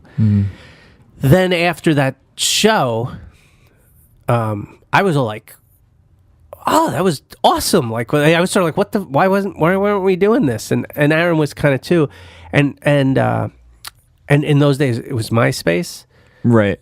and it was just we're getting a lot of messages and a lot of people seemed interested. So I was like, we had a second show, reunion show, because that was on Long Island, but a lot of our people don't We're in travel. Queens in the city. So we had Don Hills in the city. Don used to own. I'm used to pretty manage, sure I was at that one too. he used to manage the Cat Club, and we knew okay. him from back Right. then. And he was a great guy. And Nicky Camp was the guy who used to book Well, now he's Raw and now he's Blackthorn he's 51. he's the angry man at Blackthorn now. He's always been that guy. Like, I've had so many- You cannot pass Nicky Camp. Yeah, I've had so many battles with that guy throughout my What life monkey? What? because we were the biggest. Nicky, I'm holding up my heart, my little heart shaped for Nicky. He's fun. He's fun. we were the. Yeah, I mean, if Nicky wants to come on, and that'll be probably the angriest show that we ever have. He was like Tommy Gunn. Tommy Gunn did the Cat Club. He was like the presenter at the, he was the host, and Tommy Gunn was like, like a rock star in his own right, and he had a whole little scene going on. And then they brought it to Queens because it was so crazy. There was so much of a scene in those days that they were like, wow, there's a lot of people in Queens because they saw Lemoore East and stuff. So they opened in Bayside the Gun Club, which was Raw, and it was a big club, but we were the biggest band there. And That then, place was Raw. That was Yeah. in Bayside, right? yeah, Raw and the Gun Club were the same place. I think I played there when I was like 15. Oh, really? We played like some daytime show because we couldn't Oh, drink or cool. anything, But I remember Raw. Wow, man. Yeah, that was fun. But the club would always be like on the verge of closing, like after the heyday. And every time they were about to close, they would call us. And we'd like keep the club open because That's so cool. we were big at that time, and we would we would hold them ransom for a lot of money, and then we'd play. And then, they'd keep the club open, and then we'd play again, and then he'd fuck us on something, and we'd be like, we're never playing here again. Like, fuck you. And then, we'd get a call from him when the club was about to close again, and he'd be like, I know we kind of had a falling out and stuff. So, he's one of those guys, he's like he's from the old days, so I love that guy. Like, I love, you get older, and you look back at things. Like, I had many an argument with that guy, and I've heard of people having many an argument with him, but, ultimately, he was a big part of of the White Trash story. But anyway, so we played Don Hills in the city, and that was a really good show too. And then, so after that, actually, when we were rehearsing for that, I was like, look, there's obviously some interest in what we're doing. I was like, I just spent a few years being like some obscure filmmaker that nobody cared about. Like, I was like, this is stupid not to Pursue it. it's like we could sort of right the wrong here. Like, we could, like we should have never stopped playing together, but there were reasons, and everything happens for a reason. But I was like, there's people interested in this. Like, we should be, making a product. Like, and nobody really wanted to do it, Like, and I was like, kind of like, huh. And then I was starting to be like, well, then if they're not going to do it, I'm going to do it by myself, or, thinking about it. And then Aaron called me, and he was like, no, you're right. Like, we got to do this thing. Like, it's stupid not to do it. And me and Aaron really got back together at that point, like, creatively, and put aside everything, and kind of worked out a really good working relationship that we never really had before that. And so, there's the original White Trash, which is Apple Pie and MTV, that is always going to be the most successful incarnation. Right. And that's always going to be an amazing time in my life. But it's, in a lot of ways, it's like my least favorite version of White Trash because it was so much like hatred and negativity involved in it. So when we came back together, we were older guys coming back together, and we were doing it because we loved the music and we loved to play with each other, and for all the right reasons. And the record was like, let's rally around this recording project. And me and Aaron really drove the train from that point on. And Ethan did do the record, and but he had just had a kid and Right. sort of not around. And then once again, we went to Craig. Like, all right, well, Ethan's not around. You want to do it, Craig? So Craig came back in. Cool. And then we were playing with Craig, and then Craig would, have something going on, and then Ethan would come back in. So they kind of rotated. Yeah, you guys, they toggled. And sometimes they even play together. Right. No, that was always cool. I thought too. Like on the rare occasion that I saw you guys with both of them was neat. Yeah, it was awesome. And so the last version of White Trash was like A melting it was pot Mike, of, yeah. Aaron, me, either Craig or Ethan, depending on what was going on in their lives. Right. And Chris came back, who was one of the original horn players. Terry jumped in briefly, but he lives kind of far away. So we kept rotating horn players through there. But it was basically the same band. And then we did Suburban Purgatory, and Ethan wasn't around, so Craig played on that one. And then at the end of that, when we finished the record, Craig wasn't around. And then Ethan, he was getting divorced, and all of a sudden he wanted to play again, and he was back. And, it was a lot of fun. Ethan came back in, and me and Ethan had a lot of issues because I think he always felt like I kind of didn't back him up, because originally we were supposed to do this rock project, and it became this funk rock thing, and that... but it was cool because after with the Suburban Purgatory playing that with him, I got to hang out with him again, and we became friends again, and it was really, I'm really glad that we did, because unfortunately he passed away, and it was really important to me that we became friends again. I mean, there's shit happens in life, and you can't forget everything that happens, on both of our sides. But it was really good to just hang out with him and just talk like friends again and all that. But as he had a heart attack, and he's no longer with us.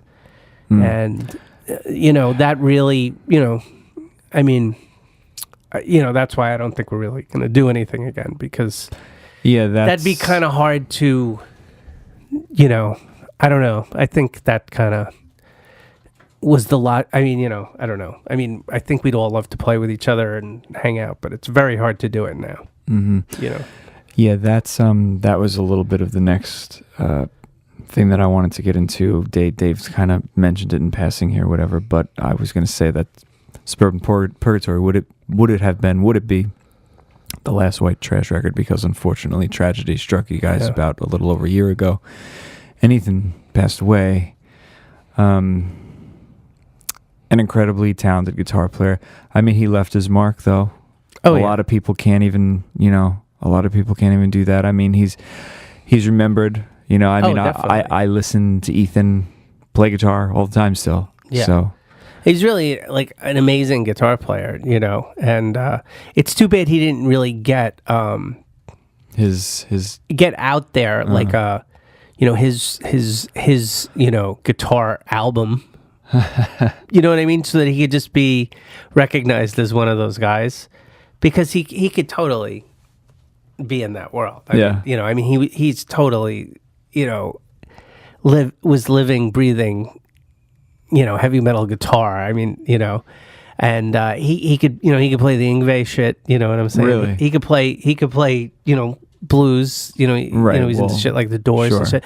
He was very well versed in music, and he had very eclectic tastes. And so he's really one of the most original guitar players. It's a very unique sound that he had, and he had a vision. And it is too bad that there's not really like a product out there other than the first White Trash album that really shoccases his ability. Well, he was starting to make his own pedals and stuff, right? Too, wasn't he? Yeah, he became a electronics engineer, and he always used to use like an Echoplex, which is like a tape delay machine. Right. So he was building these pedals, not with tape, but analog delay type things, and he used like a micro synthesizer. So he got all into the schematics of that. I mean, that's neat. He's a very bright guy, and So he was doing that, and I think that would have been cool if he could have pushed this whole line of pedals, but that was just sort of like in its infancy. So that there's only like 3 or 4 of those floating around. That's so cool. I want to mention that towards like the second go round of White Trash, maybe a little bit toward the end, you kind of started to work a little bit in a side project. From what I saw, like infrequently or kind of just when you wanted to, it wasn't like very, very serious, but it was a thing that existed, and that was a band called Mugbug. Yeah. So that was another. So hey, I had that kind of come about. Well, basically what happened is we did the Suburban Purgatory album, and it was very difficult to complete that album. It was just, very difficult to make it, to get people in the same room and do it, not because of anger or relationships. It was just a long road, and then it was done, and I knew these guys. Well, my brother-in-law is the bass player of Mugbug, and he had a band, and they played with this singer, this guy on Long Island, this guy Lee Lucan, who's a really good singer.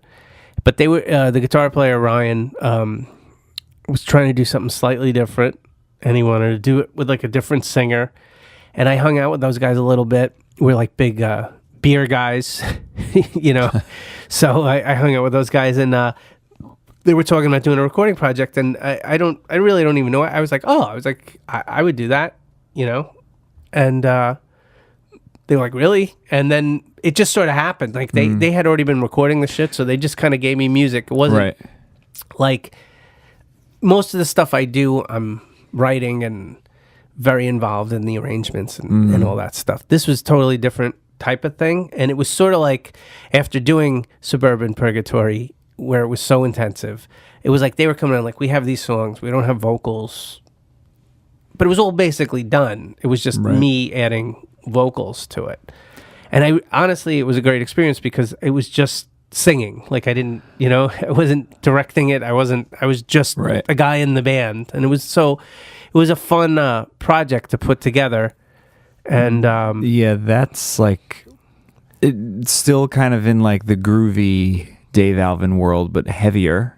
Yeah, because they were like more, progressive metal kind of a band that kind of was trying to do more like a Clutch kind of thing. Right, and I can totally see that.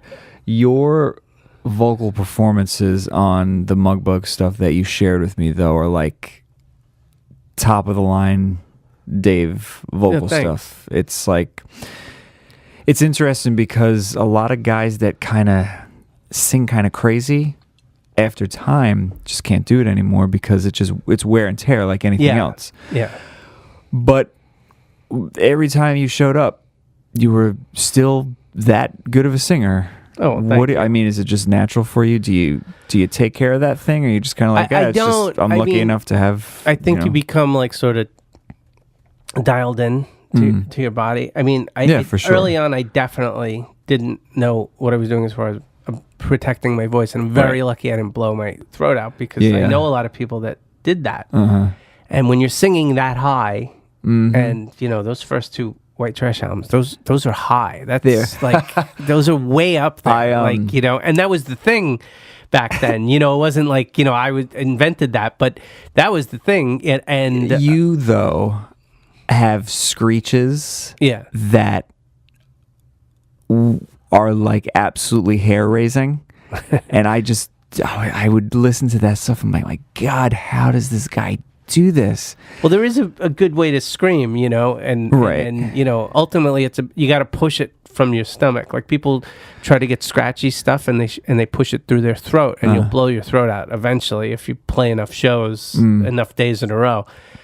But if you really push it from your stomach and you're just sort of like throwing, your voice becomes like the distortion box. I mean, your throat, you just fucking click that on a little bit, but it is rough on your throat. Of course. For sure, A funny story about COCK. I went to Kalamazoo with a couple of friends some years ago, and we went for music related stuff, and we came back in like this crazy snowstorm on no sleep or whatever. I think it took us like maybe 23 hours to drive back to New York. But the weather was so horrifying and scary that like we were probably seconds away from not surviving. So everybody was so quiet in the car, and whoever was driving, I mean, the tension was so insane. One of my former bandmates, close friend Mike, was in like the hatchback area, and because everybody was just so mortified, we weren't changing the music. So I think COCK repeated probably like 12 times. And Mike was like, oh my God, please turn this record off. Because it was so stressful as it is, Dave. And like that, it was so crazy to have that record on during that experience. Glad to be part of that memory. But you know that he got that record for Christmas like that year. I was like, here you go. And it was just really funny. It was really funny. Mike, yeah, he would get a kick out of that. It was very funny. Well, it's, but it's true, because if you record something or you film something or you paint something, right? And you actually put it out into the world, right? Like, that's what's kind of cool about it, like that you hear stories, something like that. It's because it's like giving birth to something, and it goes out and it has its own life, and you know nothing about it. And like, so I don't know that I was in your car on this trip, so I love to hear stuff like that, because it's cool. It's cool that this thing is out there somewhere. Yeah, I think, I don't know, Mike. For that, if gray hair happened for him, like it started on that car ride home between the weather and COCK. But let's with Mugbug, can we play a Mugbug song? Sure, do you care? Is that cool? Because the stuff that you shared with me is just so good, and I'm like, why guys, why are you not doing this? Well, that's the big question with that project. Everybody gets, I don't really have an answer on that one, because I would do it, but it's so good. If they tune in, it's awesome. That song, let's play Geezer. Cool. It's the end of that, like the tightness with the band. It's oh yeah, well those guys are awesome. God. Yeah. I love it. Cool. Let's do let's that. hear that. Let's do Geezer. It's so good, guys. Mugbug, Geezer, enjoy this.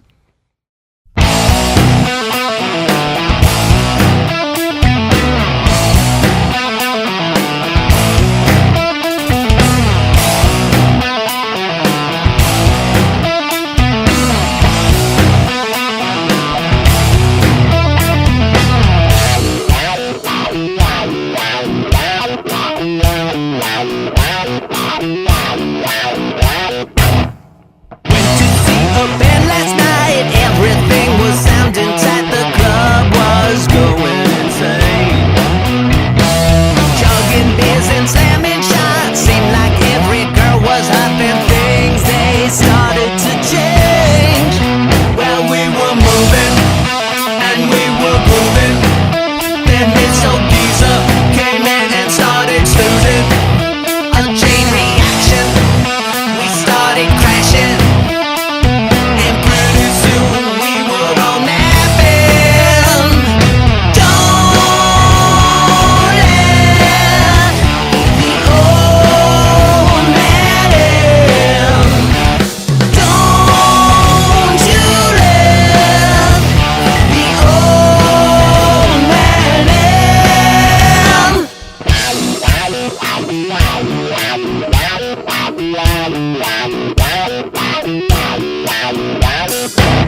Now, Mugbug, I know you kind of answered this question, I guess, moments ago. Will you ever officially release anything? It's there, and it's brilliantly recorded, and it's you know, I mean, the top thing of the with line. that project is that honestly, I'm a passenger on that project. I didn't put the band together. I was, you know, I collaborated with them. You know, I don't really know where they're at with that, and you know, I can't comment on it. I mean, I think it came out great. I know a lot of people. We did one show. I think you were at the show. Yes, right? I was gonna say you did a very one-off show where you played like the 7 songs Yeah. that you have, and again, I couldn't.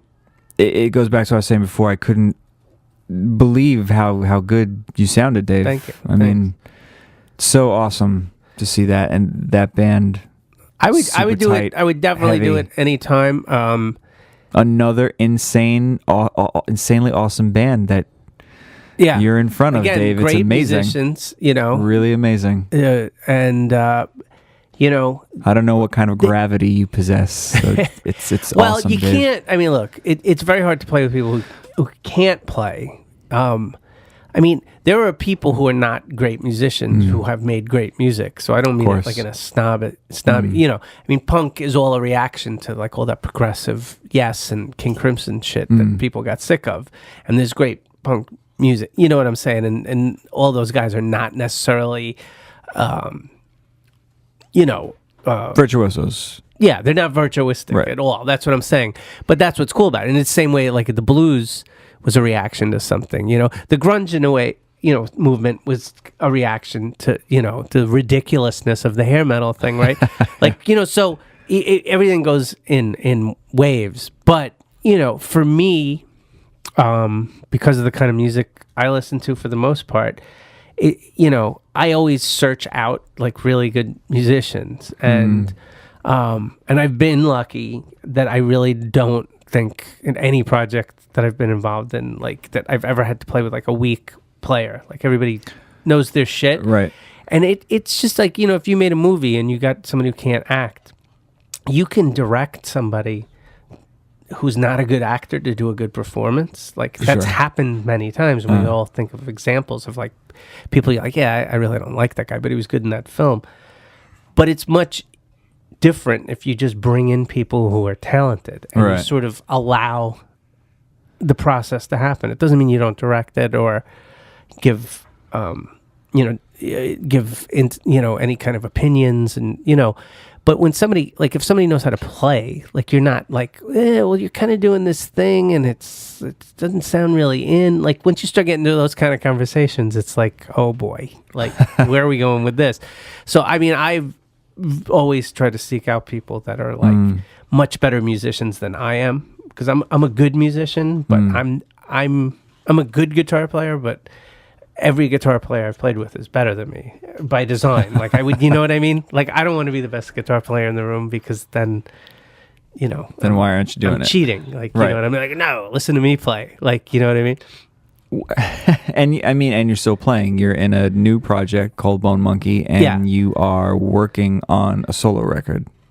Is Well, so this is Or basically, are they the same universe? it's the same thing. It's well, we'll see where this goes, because you know, tying into what we're talking about is that I'm starting to believe more in the idea of projects now that the white trash thing isn't happening, because it's sort of hard to really, you know, make a, you know, when you're younger and you put a band together, it's very like organic, and you spend all this time together and playing and all this stuff. Monkey, there's the word that you hate. Sorry.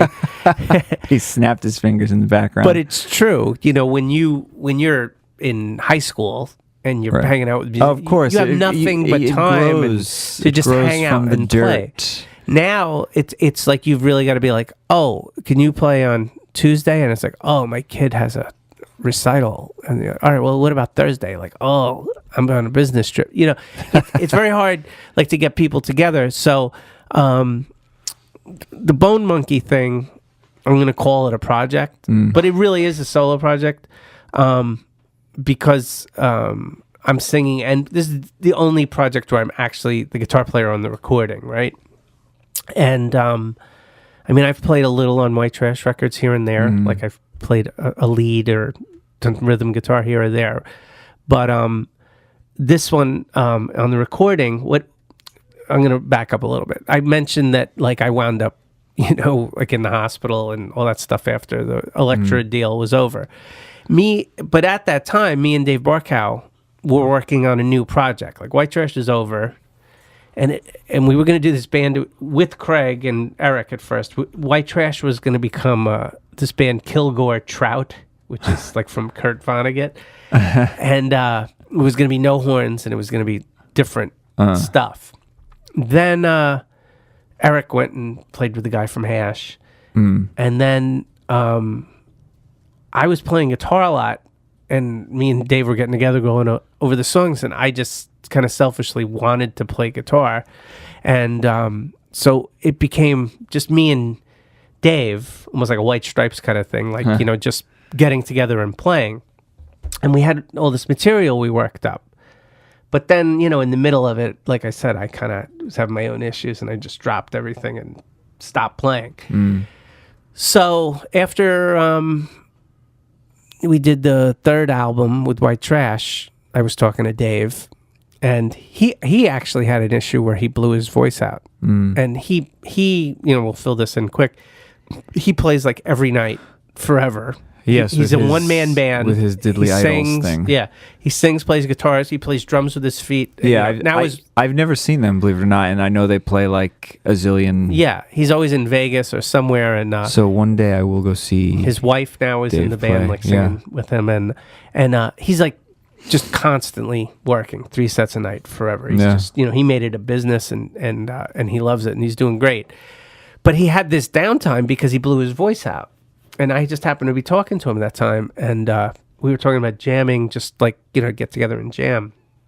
And we got together and jammed, and I was like, we started jamming on some of that material, and I was like, man, we really should have recorded that stuff, and like, and he was like, yeah. And then I was like, why don't we just record it like now, like right now, like why don't we? So I had this weird window where he had like 3 weeks of healing time, and we just got together like 4 or 5 times and like worked. Powered through it, yeah. And I threw him in a studio in Brooklyn, and in like 4 hours he recorded all the drums. Right. And I was like, I'll take care of the rest. I'll play guitar, bass, like everything, vocals. I'll finish it.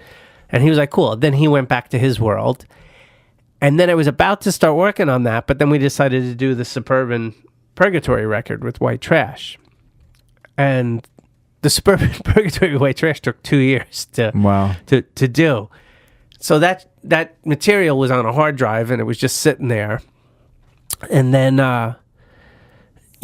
everything happened with White Trash, and it ended with Ethan, and I did that project with Mugbug, and I was just sitting around, I was like, I don't want to not play.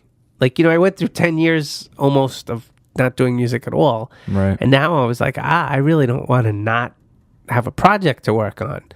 So I was like, oh, I have that, and I took it out and I started recording. And then, so this is where it gets weird. So it was sort of like a solo-y kind of project that I was working on. Then I was like, maybe this could be something else. And so I contacted some musicians that I knew. Mark Pincus, who's a really good guitar player. This guy, Joe Ranieri, who was actually in my first, like when I played a Battle of the Bands when I was 16. He was the drummer. This guy's amazing, great drummer. And this guy, Rich, who's a really good songwriter and artist. And I pulled these guys in, and I said, I'm recording this thing, but I was like, maybe it could be like a band. Like maybe we could do something with this, So, we played 3 shows, and we're working on that. But it's hard to define what it is, because the recording is me, Dave Barkow, and the bass player, Rich. And then this band is Joe Ranieri on drums, Rich, Mark Pincus. So it's really a different project, and I was trying to tie it together. And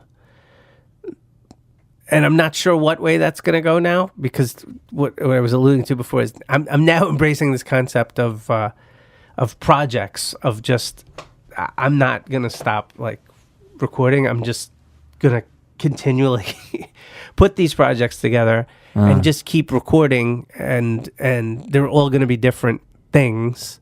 That's awesome. And like we were talking about off mic, the live scene is just a different scene, and I'm not sure, playing out is just not the same experience, unfortunately, because you don't have the same venues available, and you've got all these pay to play kind of driven scenes that I'm not interested in being a part of, and so I'm really like started thinking about it, like there are cool musicians like Bill Laswell or something, or Brian Eno, that they do all these projects, you know what I mean, and they're all cool, or Jim or Zorn, the Naked City stuff, like he did stuff with Mike Patton and but Mr. Bungle stuff. Yeah. But so I'm kind of like, where I'm at now is that, like, I know it's important for me to keep creating and making shit. Yeah, no, but I don't know that there's an end goal in it. Like, you know what I mean? Because there's no, like, you know what I'm trying to say? Like, back then, it was like, let's get on MTV, there were like obvious targets that you were trying to hit. And now it's like, because the world is so different, like, there's a lot of music, there's a lot of venues, but there's really, there's huge pop music. But there aren't like these lesser levels. I mean, there's college radio and stuff like that, but I kind of feel like, I can't even like worry about that anymore. It's like, if you like to make shit, you got to just make shit and like, and just keep putting it out as long as anybody's interested, and maybe beyond that. And, I'm really excited about this Bone Monkey thing, because, again, I got to play guitar on it, which I always wanted to do. And it was really cool to play with Dave Barkow again, because he's amazing. Yeah, he is amazing. He's much incredible. different than Mike. Mike is so in the pocket and funky, and Dave is just a badass like Mitch Mitchell. It's like playing with Mitch Mitchell. Like, That's cool. Really Dave cool. Dave is wild. I mean, his drumming on the COCK record, it rattles my brain for sure. We have some Bone Monkey stuff to play. What song, Dave? This is a song called Girl. It's me doing my best Jimi Hendrix impersonation. you heard it first here. Here we go. Bone Monkey, Girl.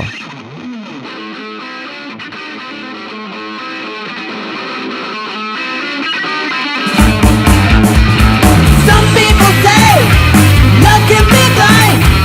Other ones say it's just a big waste of time. But all that I know is that now I want you go. So please take my hand and just step into my world.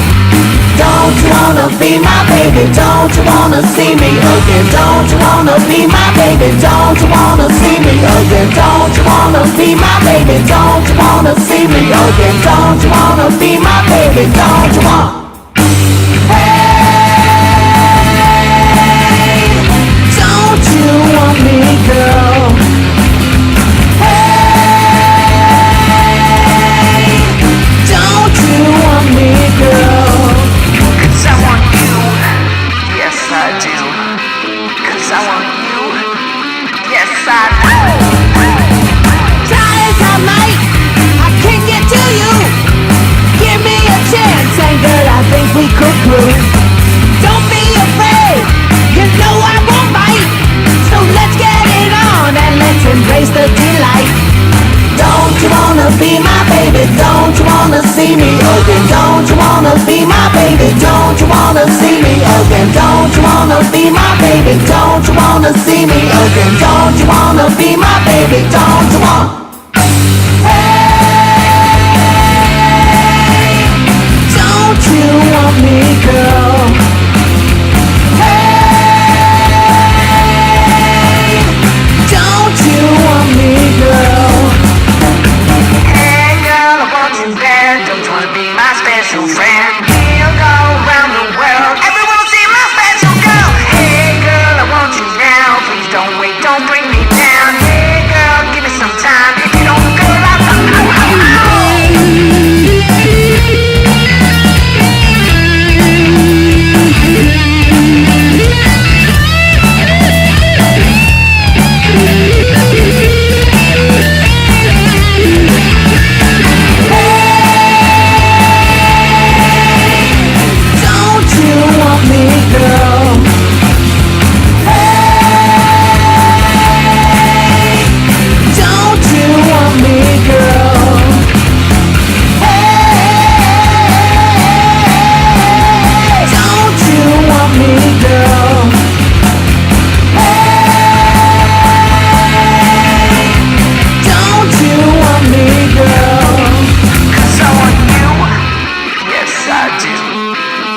Yes, I want you.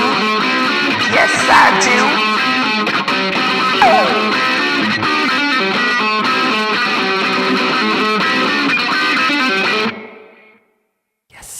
Now your style is like a little bit funk, a little bit filthy, and a whole lot of rock and roll. So influences. I mean, we talk even in the beginning. You mentioned one or two, but yeah.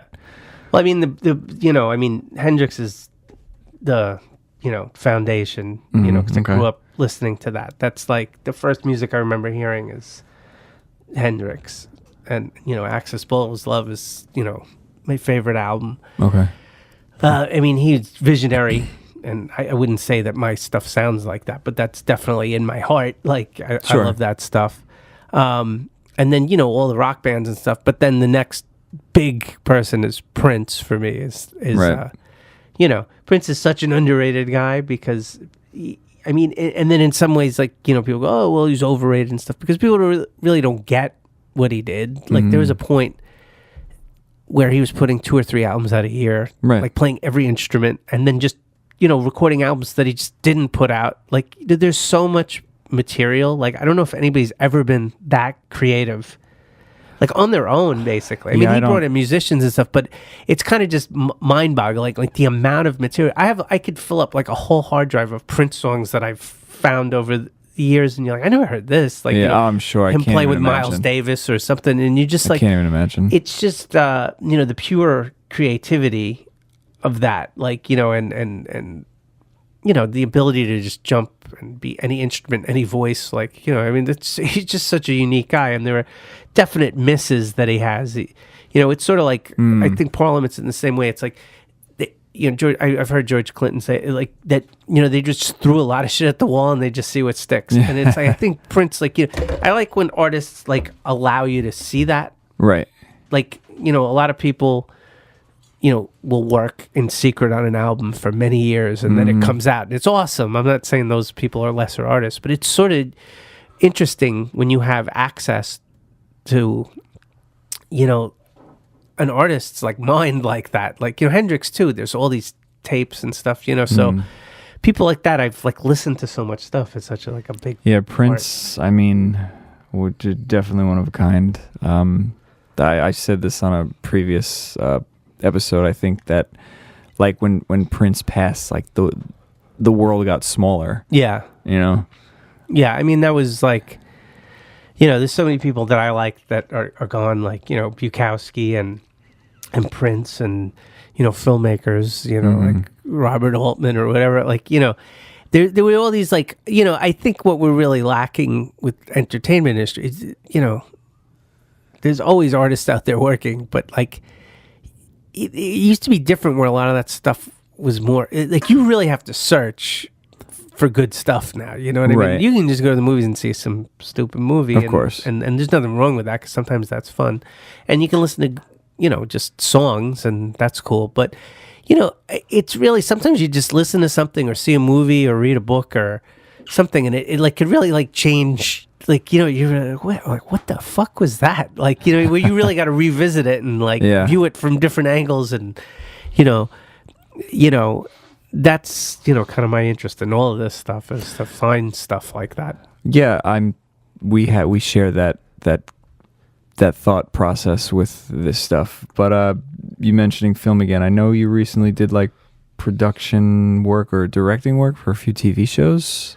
Well, it's one show. It's a web series. So it's called Being British, and the whole idea of the show is that these American actors are like tired of losing all of their parts to English actors who just use American accents and get all the parts.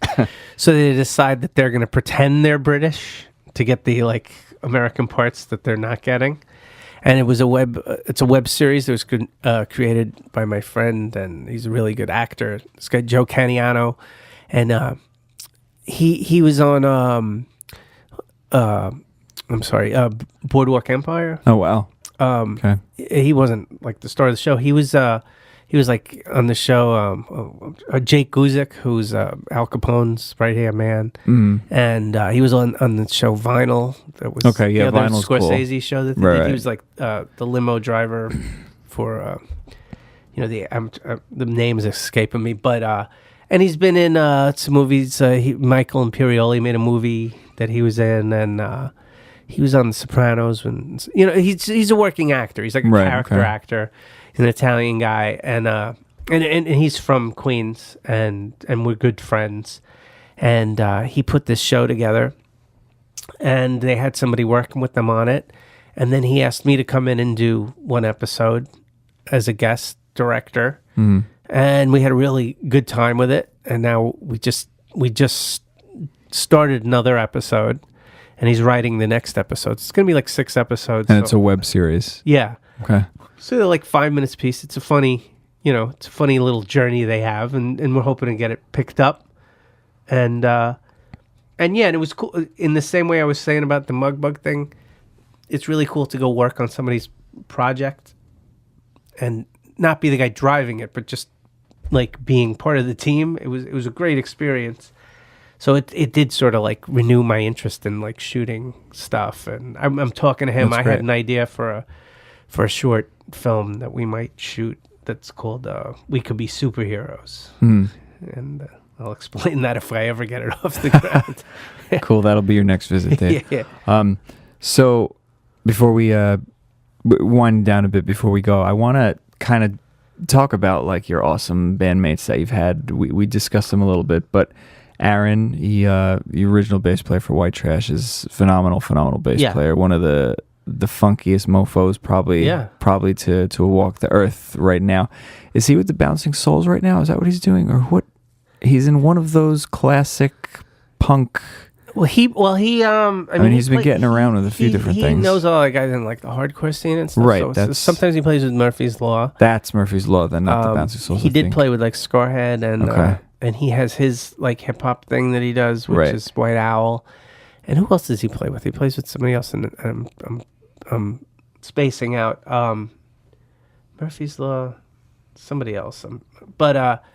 So he's doing that. But, I think he's trying to decide what he wants to do. Because, look, as much of a blow it is for me to lose Ethan, I mean, that's his brother. Of course. It's a totally different thing for him, and, I think he's kind of just taking time to figure out what he wants to do, which is understandable. But, of course. He's a great musician, so there's no way he's not going to do something. I don't believe that. Right. Yeah, Aaron is an incredible bass player. And then one of my favorite guitar players, Craig LeBlanc, who played in the wonderfully wacky, artsy, junkyard experimental thing called Skeleton Key with Benjamin Clapp, who played some horns, playing with us as well, who's also crazy talented. He does film work and stuff too, I think. He's very creative guy. Ben's he does cool. a lot of shit. Yeah, I like Ben. Photography, He's cool. Everything. Craig moved to California, though. He's like living on like the outskirts of California somewhere, right? Isn't that? Yeah, like Craig is. Yeah, he's off somewhere else in a very like I don't know. I mean, he's living completely different than I am right now. He's basically like in somewhere in Yellowstone Park, in nature and with his girl, and I'm not sure what he's going to do next, but I mean, again, it's hard for me to believe he's not going to do anything with music. And, of course. He comes to town every now and then. He was here in the summer and we went and saw Elvis Costello. That was cool. That is cool. So, yeah, it's like, it's weird though, I mean, everybody's sort of, I don't know if it's age or whatever, people start like kind of fading off into the distance. I'm still in contact with everybody, but I don't really know what everybody's doing right now. I mean, I have to be honest, and it's not because of disinterest or no, of course, arguing. It's just, No, yeah, it's just to kind of give these guys a nod too while we finish up. As people who know you or don't are probably learning stuff about you that they didn't even know. I know he's recording stuff. He's got a little recording set up and he's working on stuff. So I'm sure something's coming. No, good. That's great. Mike Caldarella is like a successful burrito guy. Yeah, so right? Mike Tito's Burritos has kind of taken a different turn in that he's part of a mini franchise, and he's in the restaurant industry, and they They own this place called Tito's Burritos. And I still haven't had a Tito's burrito. oh, they're good. Yeah. You got to go to Jersey. I know. It's in Jersey, but I think they have 5 of them now. And Wow. you know, And he's part of all of them?